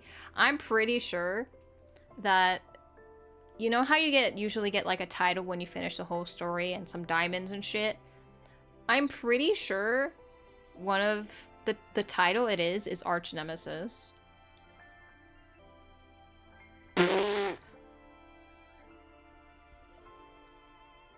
But somewhere along the way, he stopped wanting to consume her soul. She showed him human love and companionship, making him think he could live like a human too. And slowly, without realizing it, he began to forget he was a dragon. Maybe it was the first time she climbed Maybe it was the first time she climbed to the cave's opening and the morning light touched her dirty, scraped face. Or maybe it was maybe it was her ever-growing desire that remained in him of His old self. Unchecked. There we go, buddy. Let's try. Or maybe it was her unchecked, ever-growing desire that reminded him of his old self. Jesus. Or perhaps deep down, she's also a little monster with horns of her own. Yet a monster can never truly become a human. He cannot escape his fate as a dragon. Nor can he love anyone for long. Jesus. Dragons have an inherent tendency to toy with human desire. But in the end, they inevitably become enslaved by it and turn into true monsters. At the end of the story, he killed his beloved. This is the dragon's curse. Yeah. Okay. As he walks away, the lights... The fuck? Oh, okay. As he walks away, the lights fade behind him. He pulls off his cloak, revealing the creature beneath his form with dragon horns and tail remains. No! Sylus, do you hate humans? I wouldn't say I like them for now. But I'm human too. But he likes me.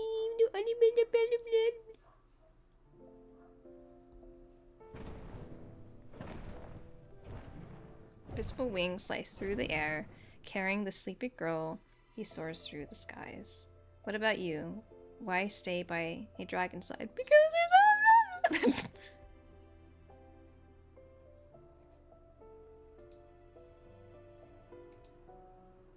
Mom, we're getting closer. I'm scared.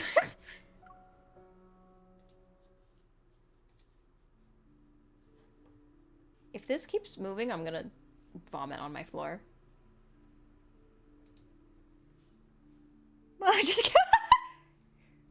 What happened that night at the tavern, along with the words we exchange, is never brought up by us ever again. By the light of day, it became a dark, obscure secret hanging between us. Tara City reveals every night where shallow desires are easier to face than genuine feelings. With the turn of the fiend, doomsday ominous shadow once again haunts the war-torn lands of Sylus. Under the guises of exterminating the fiend, the Legion of these people just need to fucking blow up. Odysseus sparks wars across the planet. Those who dare to oppose them are branded as sinners and put on trial in the court of Odysseus.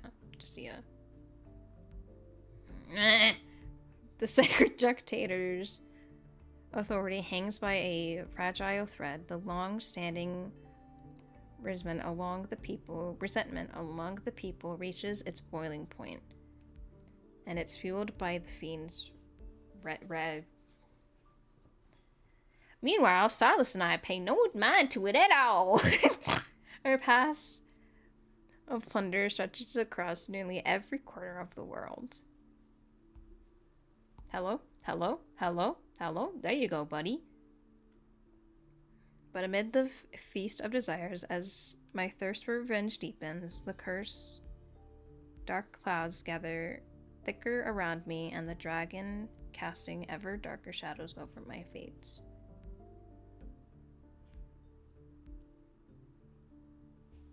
Please, Oh, yeah. please don't kill me. Spare my life. I'll do anything for you. Will you give me $70? Give me give me 1,000. Yes, money. Oh. I have plenty of treasures. I Hell yeah. collected them from different places. You can find them in the inner sanctum. The key is right here. Black red mist warps past him, and the owner of the sanctuary twitches. He falls to the ground. I take the key from his stiff hand, dangle it on my pinky, and follow Sylus into the luxurious inner sanctum. I can't remember how many places we've raided. The guards and traps in this place are remarkably what now? I think I know. But I'm gonna make sure. I was right. Then I was right. Sophisticated. Hey, buddy, let's go. They even managed to injure Sylus. Unfortunately for them, they serve an incompetent master. Good shit, yeah, baby. I bet those guards never imagined they'd be risking their lives for a cowardly imposter. Imposter? Have we made quite the name of ourselves? After raiding so many places in a row, I thought you'd display some self-awareness. I want dessert so bad. I want ice cream. I might get ice cream after this again. Sylus appears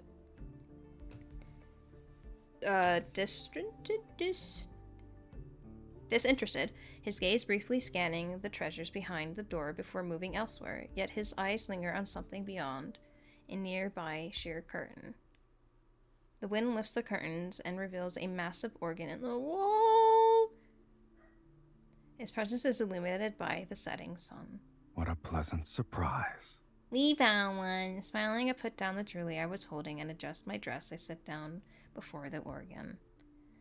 Melodious music resounds while the wind sweeps through the building. Sunlight casts a radiant glow and harmoniously blends with the enchanting melody. The performance ends and the sanctuary falls silent. Why did you stop? I get up and retrieve the sword resting near the organ. A requiem is meant to soothe the dead, but the souls in this place don't deserve it. Standing on my tiptoes, I move closer to Sylus. As soon as he narrows his eyes, I quickly step to the side and gracefully ascend the stairs. They were ceremonious enough? When they were alive, I have no intention of praising their ugly souls. What I desire is, my fingers brush over the renowned painting adorning the wall. I turn, lift the hem of my dress, and sit on the sacred throne positioned at the top of the stairs. I point my toes, and in silence, I hook my leg around the dragon as he reaches the last step. Just as he leans forward, I tug him closer. To live freely and die without regrets. Our breaths mingle and our hearts beat sync. Light ripples in his eyes, and his lips slowly curl into a smile. With the flicker of his tail, he catches me off guard, wrapping it around my waist and pulling me in. Are you aware of your soul's scent? I sound like a fucking alarm. He meets my gaze, leaning in productively, his breath teasing, caresses the pulse of my neck. It's akin to a strong liquor topped off with salt. Forever boiling and never satisfied. A shiver ripples through me, deep in my body. The mark on my shoulder burns with the heat like never before. I wonder what's boiling inside the dragon at this very moment. I don't retreat. In this intimate proximity, I reach out to brush my finger against his lashes. And do you? What is it that you desire? The fading sunset casts a hazy glow over everything, spilling over his brow and rolling down his throat. He says nothing. I take his silence as consent, but just as I reach for his right eye, my wrist is suddenly gripped tight. Hello? Oh, Jesus Christ. The moment his skin touches mine, memory is tainted by a blood hue flash before my eyes. A blood-stained young man turns his head in the unfathomable darkness he seems to be. You ask too many questions. Uh-oh. His voice shatters the illusion. I return to reality, and Sylus has already released my hand. A sinister blood-red gleam flashes in his eye. Where are you going? Don't leave me! I've never asked you that. Ooh. It's a shame I won't ever learn how to be tactful. Is this the part that I'm thinking of? The mark on my shoulder throbs and burns. I move ahead of him and block his path. Were those guards not enough for you? What? Whoop! You still want to hide it from me. I sweep the strands of hair away from my neck, revealing the mark he left behind. Whenever your hunger for souls flares up, this mark you gave me stirs too. Lately, it's been acting up more frequently. I just hit my elbow on my desk. I take a step toward him without hesitating. I caress the area around his eye. When our skin touches again, the mark on my shoulder flares with heat, and a familiar searing pain floods through me. I stagger back, yet an impeccable bond persists and connects me to him. Crossing the line again and again and again. Other than your desire, your audacity is boundless.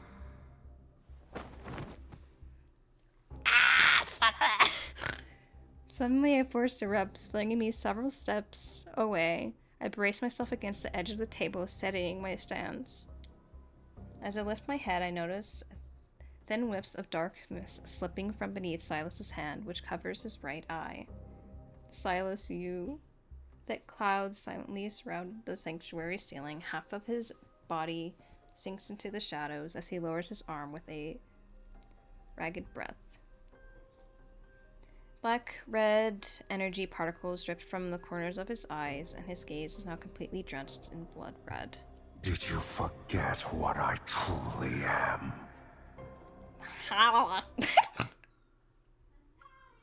The oncoming black mist binds my limbs. Sylus's face is lost in the shadows, hidden from view. Something's wrong with him right now.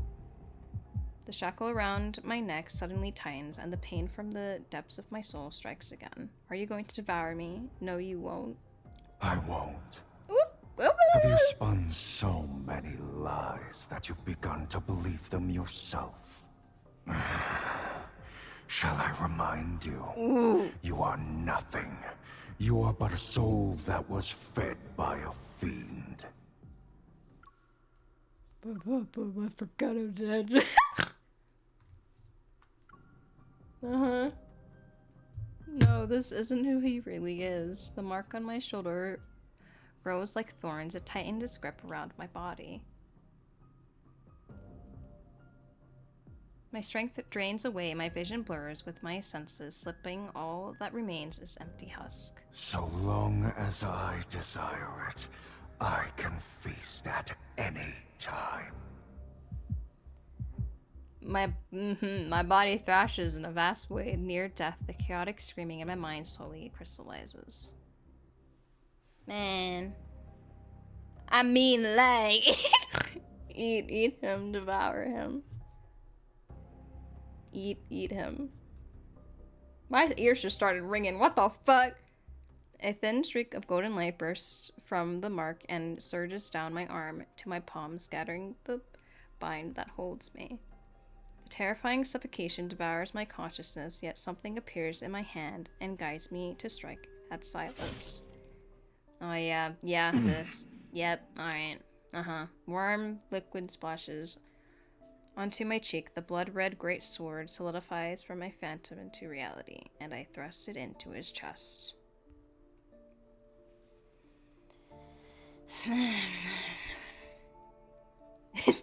His scarlet eyes widen in disbelief as we lock gazes, the air heavy with silence between us. The dragon. The fiend has been slain. No!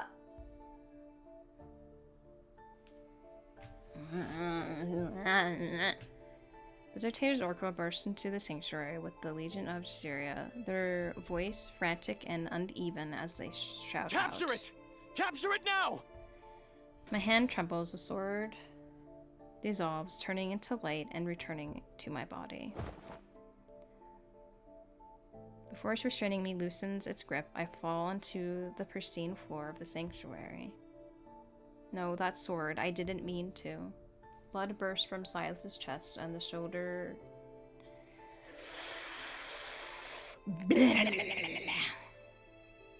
Blood burst from Sylus's chest and the soldier's blades are positioned right at his head. In his current condition, facing off against the Legion is a raving risk.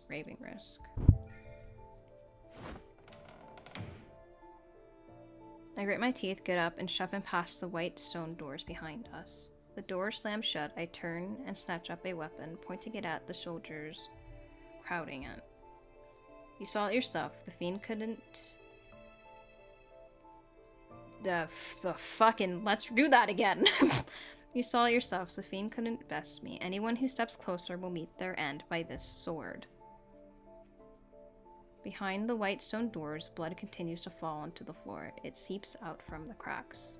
The whispers of desire grow louder. The blood-red hue in Sylus's vision surges and boils. His gaze is nearly drowned in crimson. Ignoring the grievous injuries from the great sword, he only knows that the curses almost came true.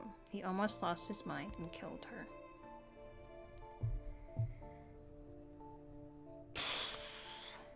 The boiling, nearly irrational urge to kill rages on, refusing to calm. The wounds on his body remain open, unhealed. He gets down on one knee, and sharp claws begin to sprout from the hand covering his right eye. An insufferable force piercing through his flesh and bones, it transforms into massive wings that spread wide from his back. The sanctuary's pristine bell tower trembles as a savage force destroys it from within. A roar resounds from the collapsing rubble. The mad dragon spreads his wings and surges forth before crashing to the ground amidst the human's screams. Wings struggle to flap. He stumbles. A vortex stirs, nearly leveling all the buildings in his path, and then he finally flies towards the distant Taurus city.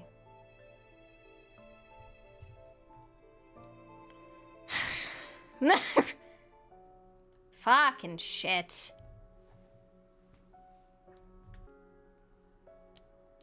I don't think I wanna.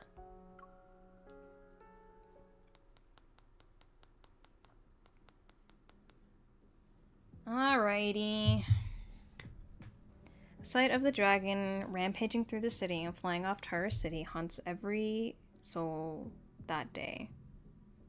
When I finally break free from the chaos of the Legion and rush out of the sanctuary, I only see his figure disappearing into the storm clouds. The trail of blood left along his flight path makes people realize this fiend is gravely injured. Soon, every faction of Legion and every opportunist seeking to profit from the death of the dragon heads for Taurus City. I steal the armor of the dead soldier and blend into the ranks. I make my way over to the dragon as quickly as I can. I need to reach him before anyone else does, before they try to end him. Even if fate just showed me I'm the only one who can truly kill him.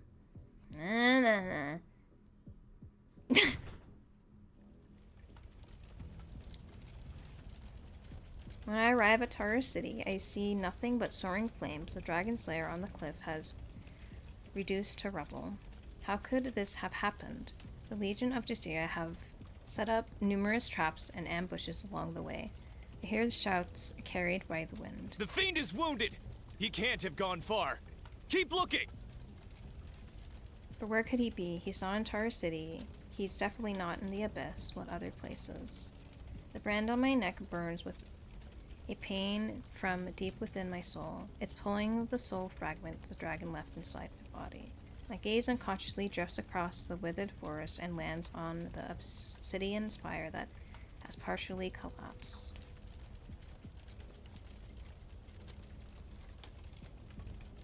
Before long, the fiend will meet right over... That was my bad, buddy. Before long, the fiend will meet his destined arch-nemesis once again. There.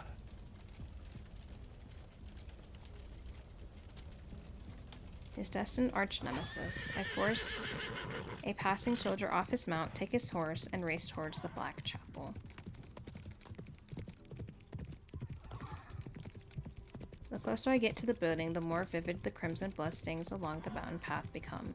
The horns and shouts calling for the dragon slowly fade, leaving only the rapid hoofbeats of my anxious heartbeat to fill the silence. By the time I reach the obsidian steps, the tiny stream of blood has nearly dried. When I push open the gate of the long abandoned chapel nestled deep within the forest, the cold moon hangs high in the night sky. Oh yeah, fucking shit. The bright light filters through the scattered spire. Dazed, I see the dragon barely alive. He lies in the center of the room. Sylus. Son of a bitch.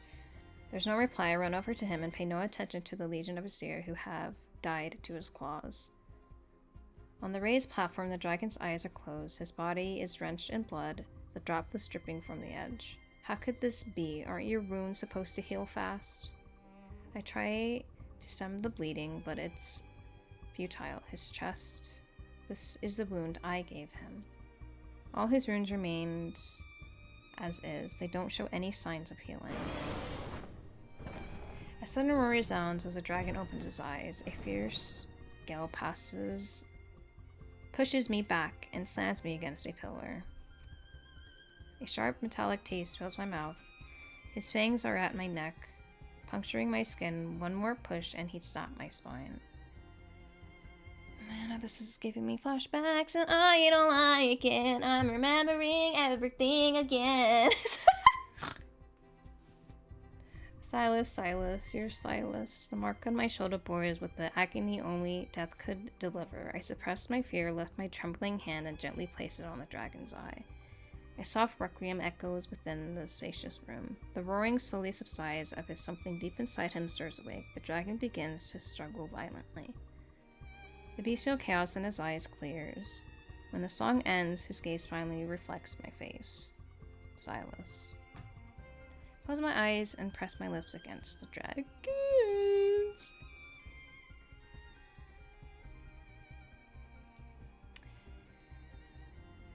A moment later, a familiar figure appears before me. His lashes flutter as he stumbles, collapsing with me onto the cold floor.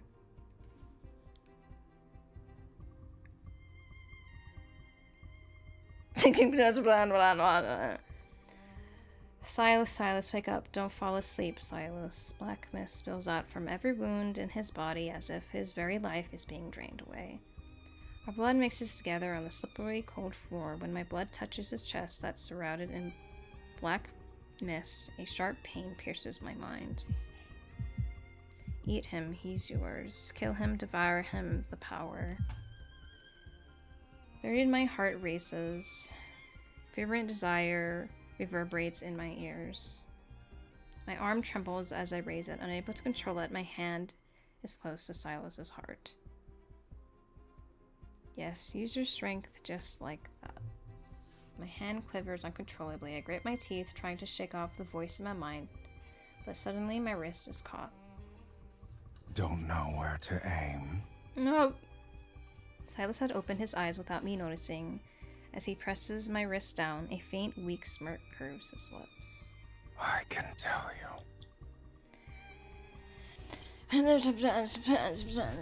Phantom of the Great Sword nearly forms again. It feels like waking from a trance, and I fling his hand away, breathless. Have you gone mad? A smile gradually graces Sylus's face. His eyes gleam like precious gemstones in the depths of darkness. What about you? Before the mark disappears, you still have a chance to kill me. He tightly grips my arm and struggles to support himself in the pool of blood. Leaning against the pillar, his tail reaches out to me. You've got it right at my heart. So I hesitate. Struggling to breathe, I kneel before him as I'm forced to meet his gaze. His tail moves before I can react. My heartbeat reverberates in my ears. His aura burns like flames and slowly engulfs Do me. you remember? Only the fiend's destined arch-nemesis can kill him. Who exactly do you think that is? An impeccable raging inferno surges within me, and in it I laugh. I open my mouth and sink my teeth into his hand. I don't believe in this destined arch-nemesis nonsense. Moonlight boils in his eyes. Sylus chuckles. He lowers his head and bites my shoulder like a predator. You. Pain spreads like fire, then Sylus extends his tongue, slowly licking the wound on my shoulder it's as if he's calming and soothing me.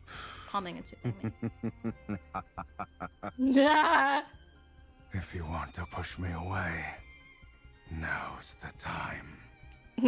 Yeah, no. Ah, yes. His tongue alters between licking and biting, sending a strange, tingling sensation through my body, despite the lingering pain. He slowly licks over my throbbing wound. Sylus tightens his grip again and again. His eyes are filled with fervent excitement and a hunger that knows no end. However, if you don't want to... The mark on my shoulder that belongs to him burns. Dizzy, I lift my gaze. My strength is draining away, but I see his wound slowly healing. Sylus, did you already know that we would instinctively want to devour each other? Then why did you rescue me from the abyss? I wriggle under him, and he intertwines his fingers with mine. My hands are enshrouded. And what about you? Ah, sorry. Shit. And what about you? Why didn't you just kill me earlier? I freeze in the moonlit silence. Sylus raises his hand and gently touches the air around my eyes. In the darkness, a kiss as gentle as a falling flower. Bye, baby! Lands above my eyes. My limbs tremble, weakened by the torrent of emotions coursing through me. I gaze into his eyes for what feels like an eternity. The murkier chaos that was once impossible to read is gone. At this moment, I can finally see his eyes clearly.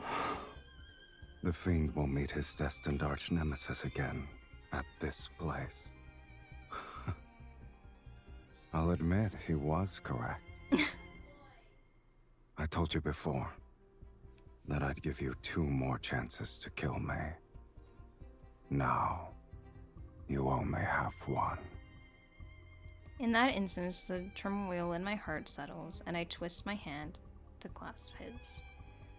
You only said a half-truth. I told you before that I'm greedy. I love how I want, and I hate being controlled by others. If fate wants me to kill the Fiend... A warm, soft golden light spills from my palm. I press it against the wound on Sylus's chest. Then I'll save him instead. Save me?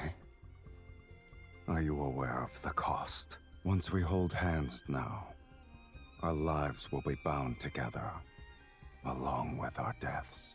Please tell me Off-Baber did that yet. We must offer half our soul to the other. They'll be merged. You know what, Bria, I'm not gonna have unbreakable fun bond. because a lot of horrible things are about to happen, so, I mean, I'll have fun for a little bit, but not for long! We must... he said that, sorry. To share your life with a Fiend. But have fun with the It might be work! a punishment worse than having your soul devoured. Will you truly not regret it? I won't regret anything with you, baby! I said I'll live, didn't I? No matter the cost. If following our hearts is a sin, then I must be the last of our kind in this world. Then you and I must be the last kind of our world. Moonlight replaces the flickering candlelight. As our hearts beat in unison, he kisses the inside of my wrist with something akin to devotion. In that case, stay by my side until the end of time. Okay. In the moonlight, the dragon's tail wraps around me and draws me into his embrace. He spreads one wing to shield us from the cold wind and the sudden midnight rain. That night, I fall into a deep sleep in his warm embrace. Jeez, son of a bitch. Son of a bitch. I'm gonna cry. I can feel it. I can feel it. I can feel it in my ass that I'm just gonna start bawling my fucking eyes out.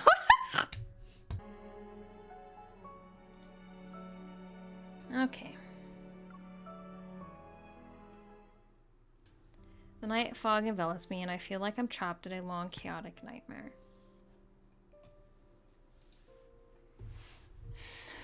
Okay, when I wake up, I'm surrounded by a row. Hello. Not the Daturia flowers. When I wake up, I'm surrounded by a red valley filled with blooming Daturia. My arms feel heavy. I look down and see a huge horned creature. It holds... I hold it as it dies. I don't know why I'm here. I just vaguely remember having a dragon in a pitched black chapel. I try desperately to recall, but the last clear memory I have of the dragon ends on that blood-soaked night under the moon. Everything afterwards feels like shredded fragments, incomplete and scattered. It's like hearing half of a chord meant to be played with both hands, like a dance that was supposed to be for two, with only one left to dance it alone. Maybe I'm imagining things, but after half of our souls are exchanged, I've been dreaming of him more and more, sometimes even while awake. When I'm alone, I always see him by my side. Those visions, I can't tell if they really happened, if they're just my own fantasies, or if they're his. Or maybe I'm seeing the other half of his soul that's within me.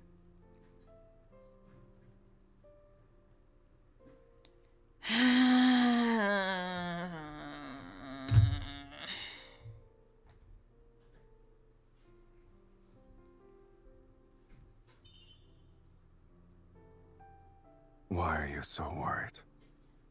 I just want to rest. I won't die. In your current state, you might not wake up at all. That song you played. It'd be nice if I could hear it again.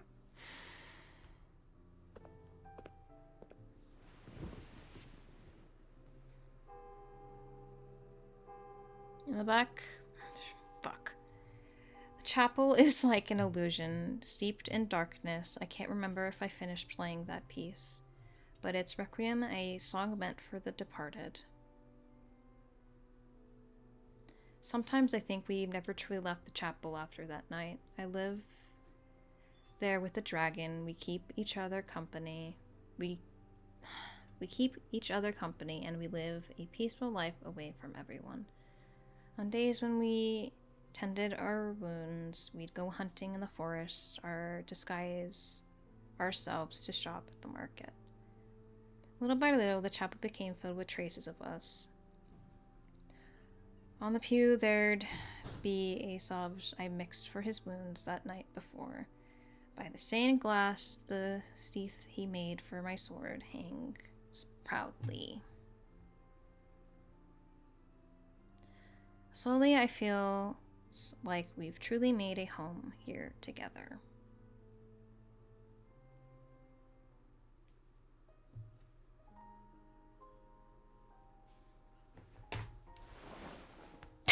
Fuck!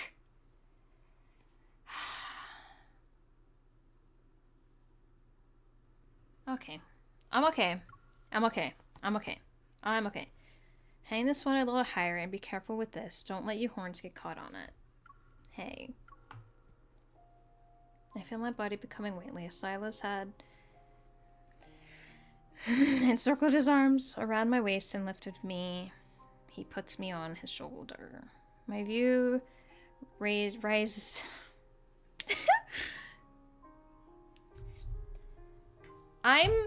I'm trying not to cry. It's not here yet, and I'm already, like, wanting to cry. It's bad. It's bad. Son of a bitch. Son of a bitch. Son of a bitch. Son of a bitch. It's okay. It's okay. It's okay. My view raises in a flash, and I widen my eyes, look down to meet his gaze. What? Didn't you say it should be hung higher? His eyes gleam with amusement. I can't help but smile, too. We're more in sync than I thought. When I raise my hand, he moves smoothly. Keeping one arm steady around my waist, he doesn't falter. I hang up each decoration from the pile on the pew, one after another, as I reach inside my bag again. My fingers rest against the only item that's left. Here's the last one, but this one is different. Hell yeah! This fuck-ass automod. I tilt my head and raise my chin towards Sylus. Close your eyes. He looks up. He's slightly confused, but doesn't question me. Instead, he obediently closes his eyes. Sunlight caresses his hair and makes it look soft and fluffy. Smiling, I carefully place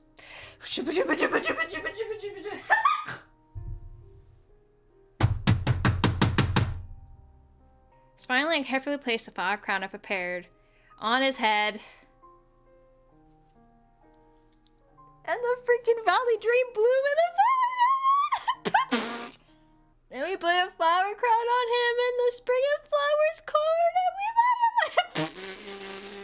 I wasn't expecting much, but it suits you well.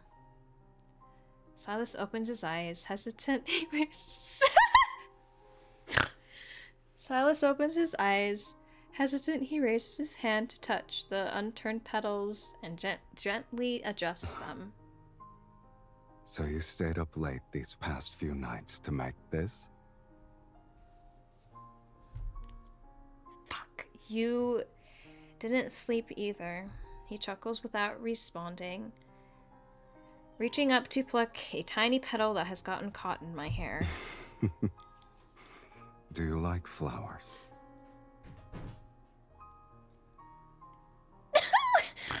Yes, I guess, but there aren't a lot in Taurus City. I had to soar the entire woods to get this much. The forest barely has any flowers. What do you mean? Hold on tight. Oh, fuck, we're gonna... Son of a bitch! Before I can finish, Sylus wraps his arms around my waist and lifts me. I'm such a fucking baby. The air brushes past us. The air brushes past us. He lets out a hearty laugh as he spreads his wings. Since you gave me a gift, I should respond in kind. Ooh, I hate this.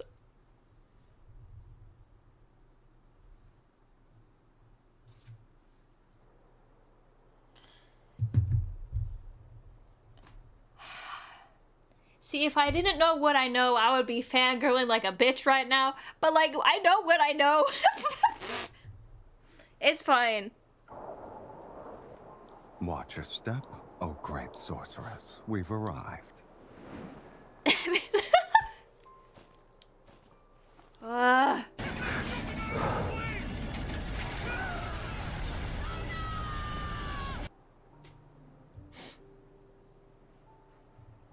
Whew. Okay. Okay. I'm not okay.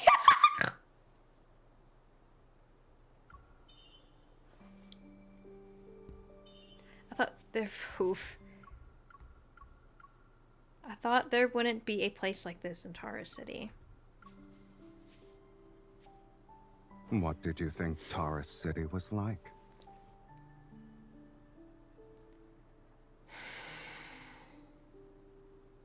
No, I have to. I'm so sorry. Okay. Well, you should have developed a new impression by now. Just because you haven't seen the other sides of it doesn't mean they don't exist. His third myth's gonna break me so fucking hard.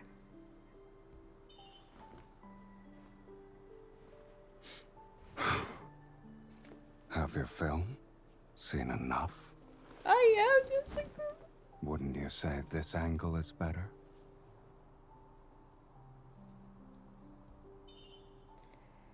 Too bad I can't see it all, however.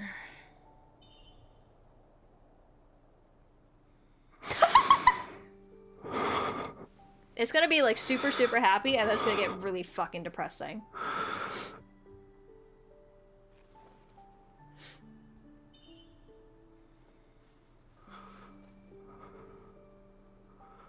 You're quite daring. Exactly. I can be even bolder.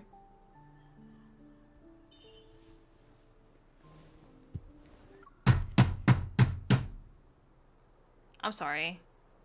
It's just the thing that comes after this is horrible. Or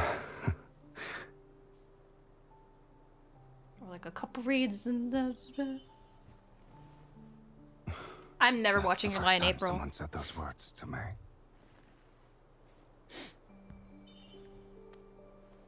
Fuck.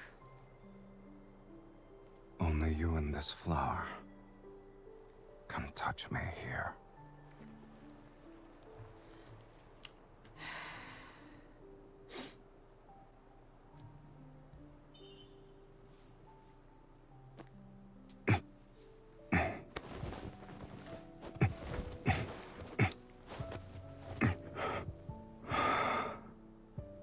Like this, good but depressing. You know, Tara City can have flowers bloom everywhere, as far as the eye can see. But only for one person.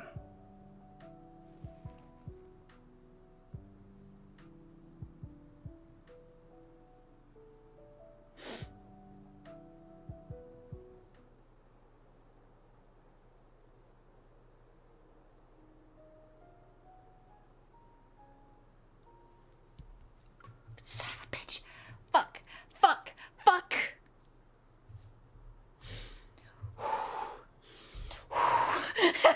I'm okay. I'm okay. I'm okay. I'm okay. I'm okay. I'm okay. I'm gonna... Son of a bitch. Son of a bitch. Son of a bitch. I'm a man. On the other side, on the other side of that nightmare, the dragon never took me to the valley through the valley where the flowers bloomed. Fuck. Drink some water. You know, the first time when I saw the sentence, I was really confused, and then I started, like, tearing up like I am now. Okay. There ain't nothing to be thirsty about right now. Okay. On the other side of that nightmare, the dragon never took me to the valley where flowers bloomed. On the night we exchanged souls, the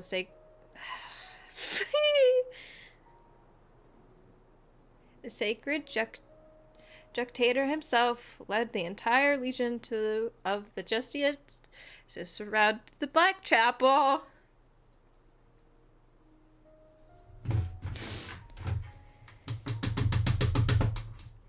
They spared no effort trying to capture the severely injured dragon. The mark the dragon left on my shoulder served as undeniable proof of my being a sorceress.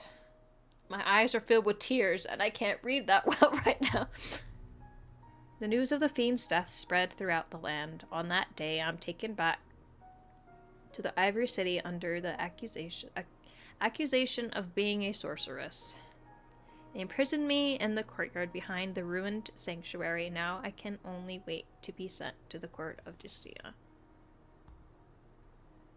The sanctuary is cold and bleak. I'm sorry.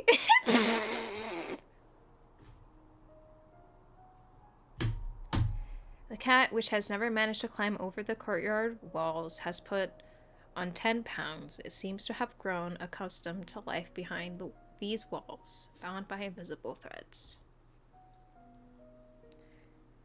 Only I know my dragon is still alive. He flies across the abyss to find me on every moonlit night. This is a secret that only I can see.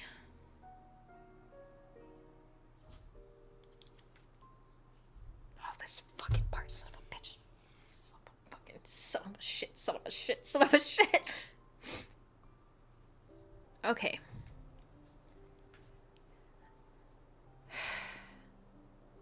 Under the moonlit sky, Sylus sits on a withered platform between two statues.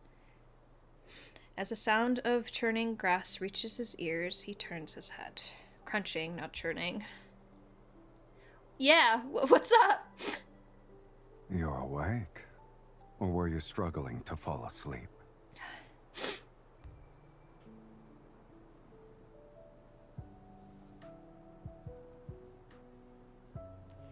I know! Oh my god, you just said son of a bitch! I know! That was even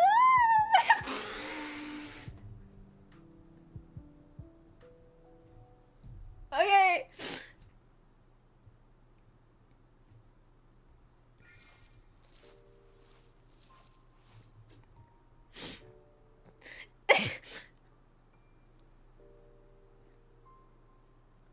Chains drag through the overgrown grass as I walk towards him, reaching up.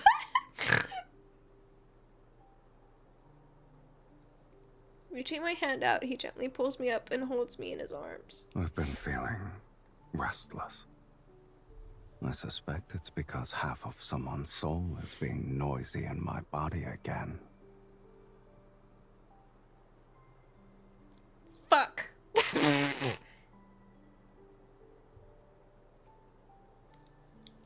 I mean, to be fair, I'm pretty sure all the wedding cards are their myth places. That's a good thing. Silas quickly brings his legs together and blocks my movement. Don't move.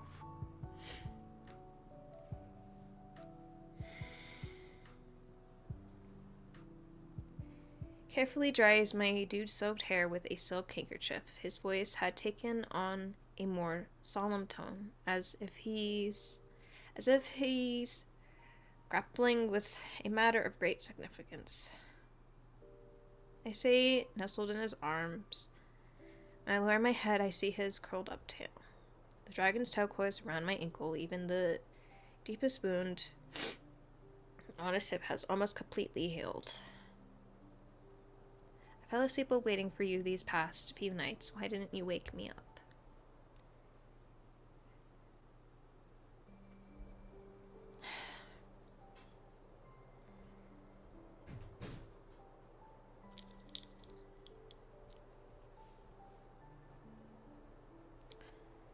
As the silk handkerchief absorbs the moisture at the ends of my hair, Sylus allows me to turn my head. A gentle smile graces his lips. Someone was dreaming and continued to say my name. Uh-huh. I'm already a fucking mess, and it hasn't happened. I lift his chin and scrutinize him. With a relaxed grace... I need to clean my glasses. There's tears on my glasses.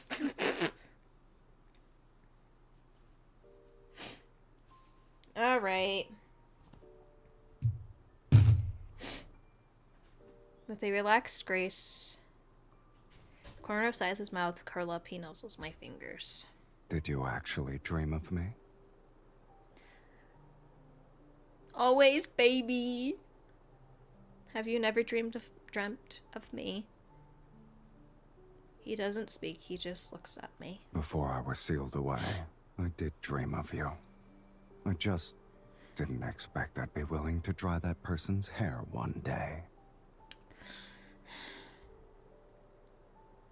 And you also happen to be enjoying it.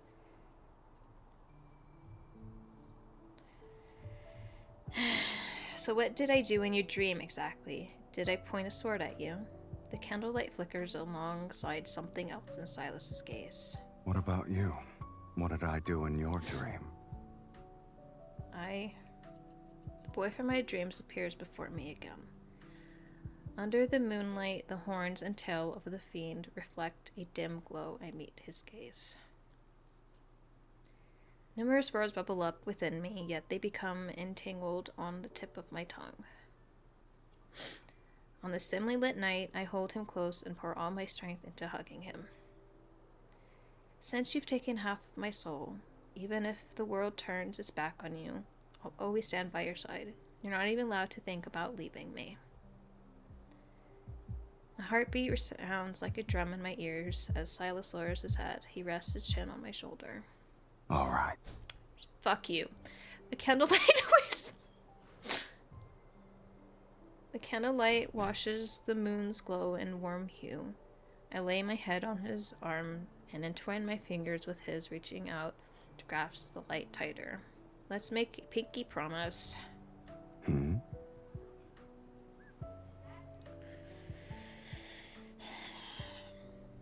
To never betray each other. Our souls are bound. We will never betray each other. Even if doomsday arrives outside this sanctuary. Even if the world crumbles. This promise can't be broken. This promise will never be broken.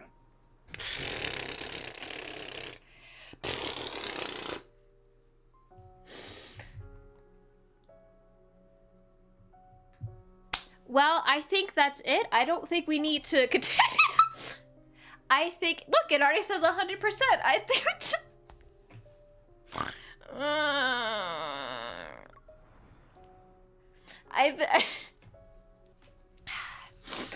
I need more water. Hold on. It's gonna get bad. It's gonna get bad. Alright. I've come this far. I can't stop now.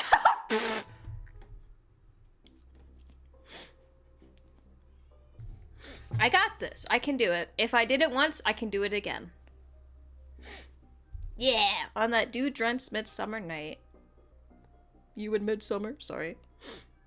Time seems to freeze in place. Every thought of the future remained sweet and light. After giving up half of my soul, the great sword never appeared again. Perhaps I lost the power to wield it, no longer able to slay the dragon.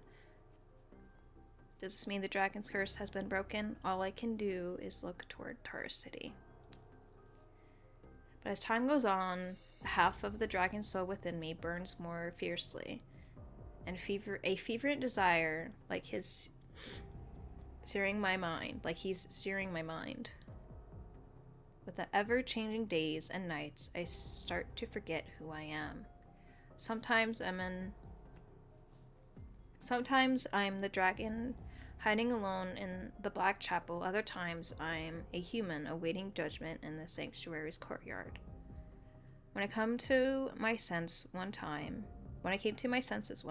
I found myself sinking my teeth into the neck of a soldier who was guarding me. The courtyard grows quieter by the day, perhaps because there are fewer people left in the Ivory City. The planet is in rapid decline. Before leaving, the last soldier tells me that the dragon has broken free from their restraints. He's gone completely mad and has nearly destroyed every city. The end of the world will be upon us soon. This ruined planet will only have the rampaging dragon left. I haven't seen Sylus until Doomsday Judgment arrives. They take me to the highest court of Justitia on Sylus.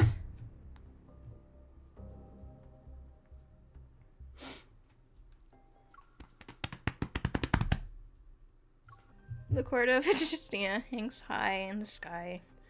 Under swirling red clouds, several burnt wings symbolize divine retribution. Stay silent as they circle above. Amidst the ranks of Legion of Justitia, the sacred dictator, wearing magnificent robes, stands on the looming platform like a lifeless statue.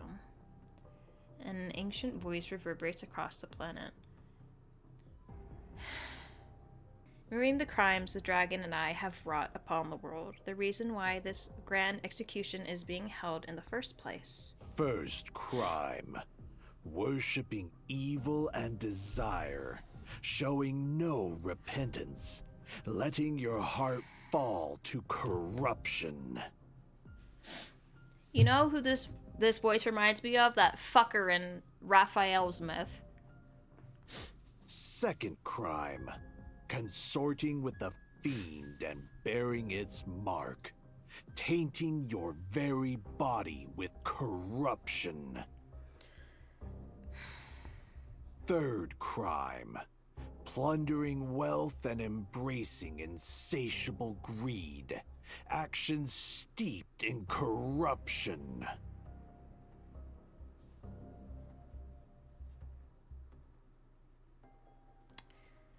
Chains bind me at the center. Beyond the rattling of chains, as I struggle, I hear nothing. Blood surges into my head.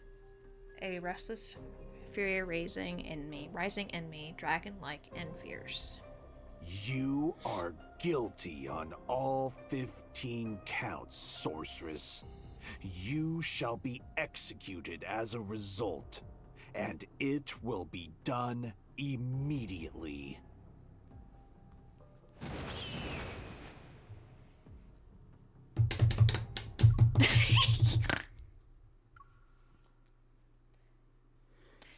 With a show cry from the arbited wings, a bolt of lightning strikes my soul.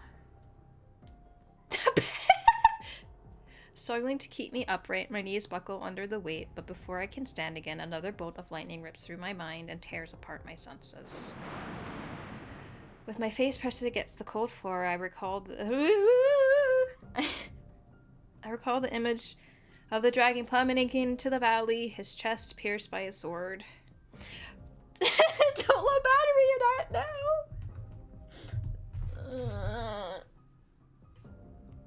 Sylus. I remember the dragon who likes... It really did! I remember the dragon who likes that requiem. But I'm never saying it to him in full. This is the first and last time.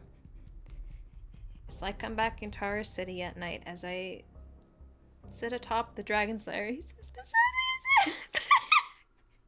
Okay. Stop. Stop. It's like I'm back in Tara City at night as I sit atop the dragon's lair. He sits beside me and says, "Sing it again." Tiny notes squeezing their way out of my chest. They gradually push a patterns of an unfinished melody.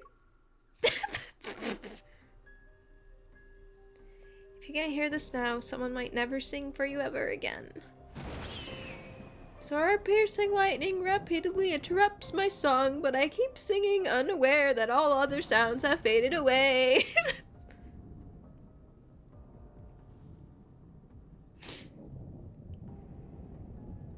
The entire court of Sarah falls into complete silence. Only the sorrowful requiem echoes through its halls. As a final note fades into the earth, there is a long silence, and then it's as fucking shit. As if to respond in kind, a deep resounding roar emerges from behind the crimson clouds. Is that a dragon? The dragon is here. The true doomsday judgment has begun. Get her. Get the bait. This is so fucked up of them, by the way. His new myth is gonna fucking ruin me. If I'm like this, bitch, I'm done for. It's over. The floor rumbles as the 18th towering statues surrounded the court pivot, revealing their spare heads. The legion of stairs surges from all directions like a tide, the cold gleam of their blades pointed at the dragon. Only upon hearing... Of course it's gonna be sad. What do you mean? Only upon hearing the sacred dictator's command do I realize my judgment was actually a trap for the dragon. Flames tremble on the ground. Stone feathers launched by the arbiter wings pierce through the dragon's wings. Well, electrified arrows from the legions lodge themselves into his scales. The wings are nearly shredded, but no amount of damage can stop a dragon in a frenzy. It's as if he feels no pain. In the end, I am the only one left standing on this vast platform of the Court of Justice.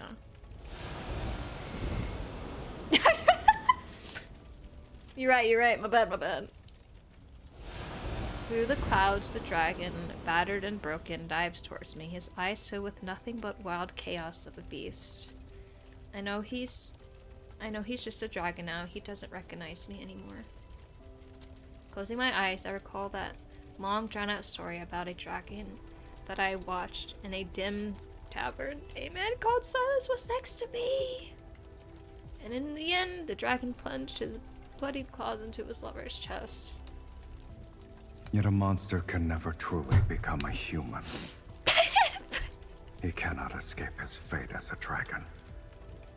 Nor can he love anyone for long. At the end of the story, he This killed is his embarrassing. beloved.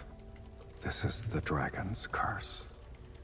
I feel like I'm the only one who is crying this fucking much. Oh my gosh. Dude.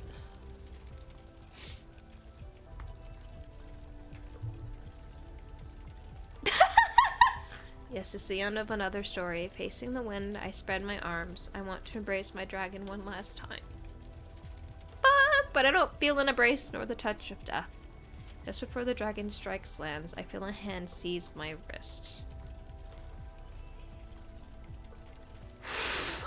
He presses my hand against his chest. I feel the resonance between two souls. Sylus.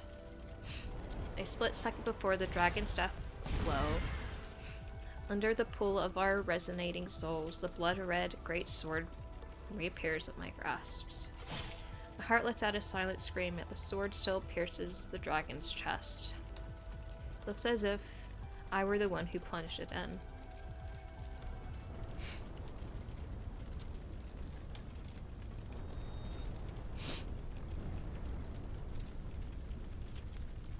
I'm just a... what have I done? I'm just a fucking baby. There's so much blood.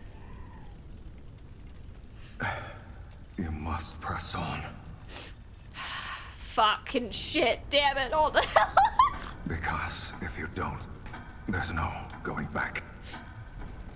Whatever. Whatever. I don't care, it's fine, whatever. If I fall, fate itself will plunge us into the abyss as it was written. I won't be able to go back. The dragon grips my hand tightly and uses all his strength to push the sword further into his chest. It's as if an unyielding life is mocking the curse and making a final stand against fate.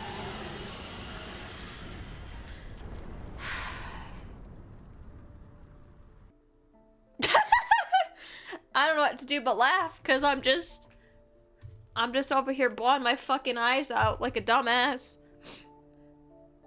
I hold it to the dragon's neck as we plummet through the clouds together. With the last bit of his strength, the dragon carries me away from the court of Justia. We fly over the black obsidian chapel and crash into the valley filled with blooming Daturia.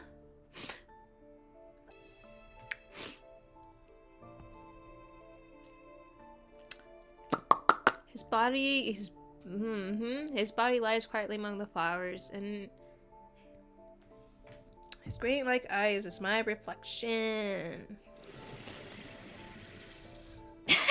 I'm a fucking mess.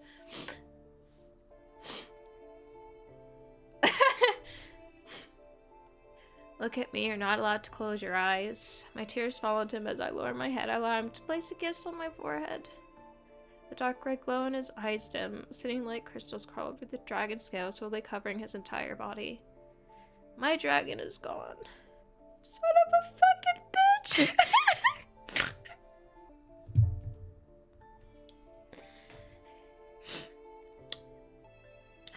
As his body disintegrates, shards of crystals begin to peel away.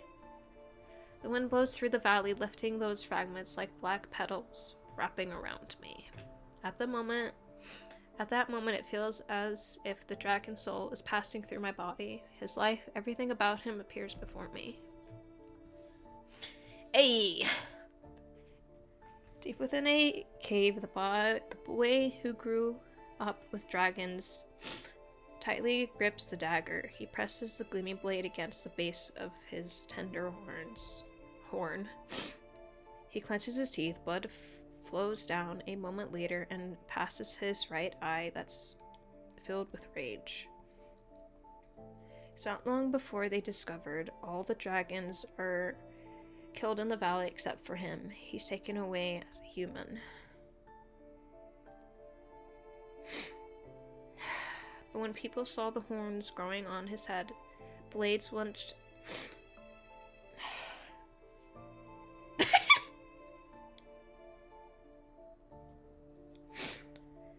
thrust into his chest. He rolls onto the rubble at the bottom of the valley. His blood boils. He doesn't know how, but he manages to stand. His legs tremble. When he comes to his senses, everyone who hurt him is already lying in a pool of blood. Black-red mist drips from their bodies. It travels along the dragon's horns to his tail before entering the wound in the young man's chest. His hunched back splits open. From two bloody streaks, two dragon wings struggle to release themselves. They shatter the stones as they suddenly unfold. The curse he once despised has become his strength. He doesn't hesitate this time. He flies into the depths of the valley.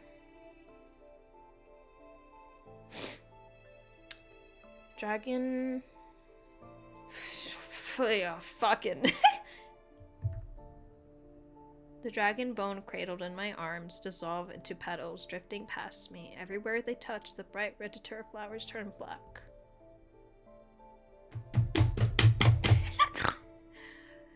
I smell a floral fragrance. Is this the scent of his soul that carries a faint, scorching bitterness? Sylus, my beloved, was born into apocalyptic terror. People cursed his existence, fabricated his sins, and celebrated his death. Only one person ever gazed into his jewel-like eyes, embraced his burning soul, and sang to him in the night wind. Fuck! He had already! Etched the traces of his existence deep into my life. Yet his retaliation against fate pierces my chest like a sword. Sylus, I curse your soul.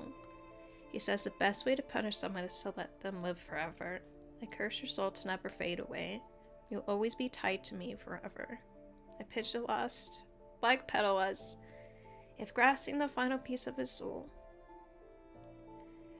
This is my curse. Only I can grant you a true death.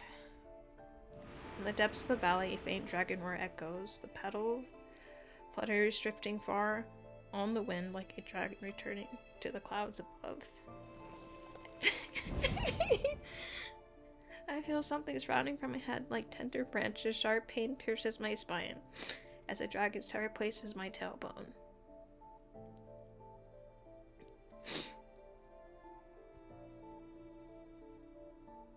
I walk into the valley that once embraced him. It's only after my dragon has gone that I finally become one with him. I'm never reading this again!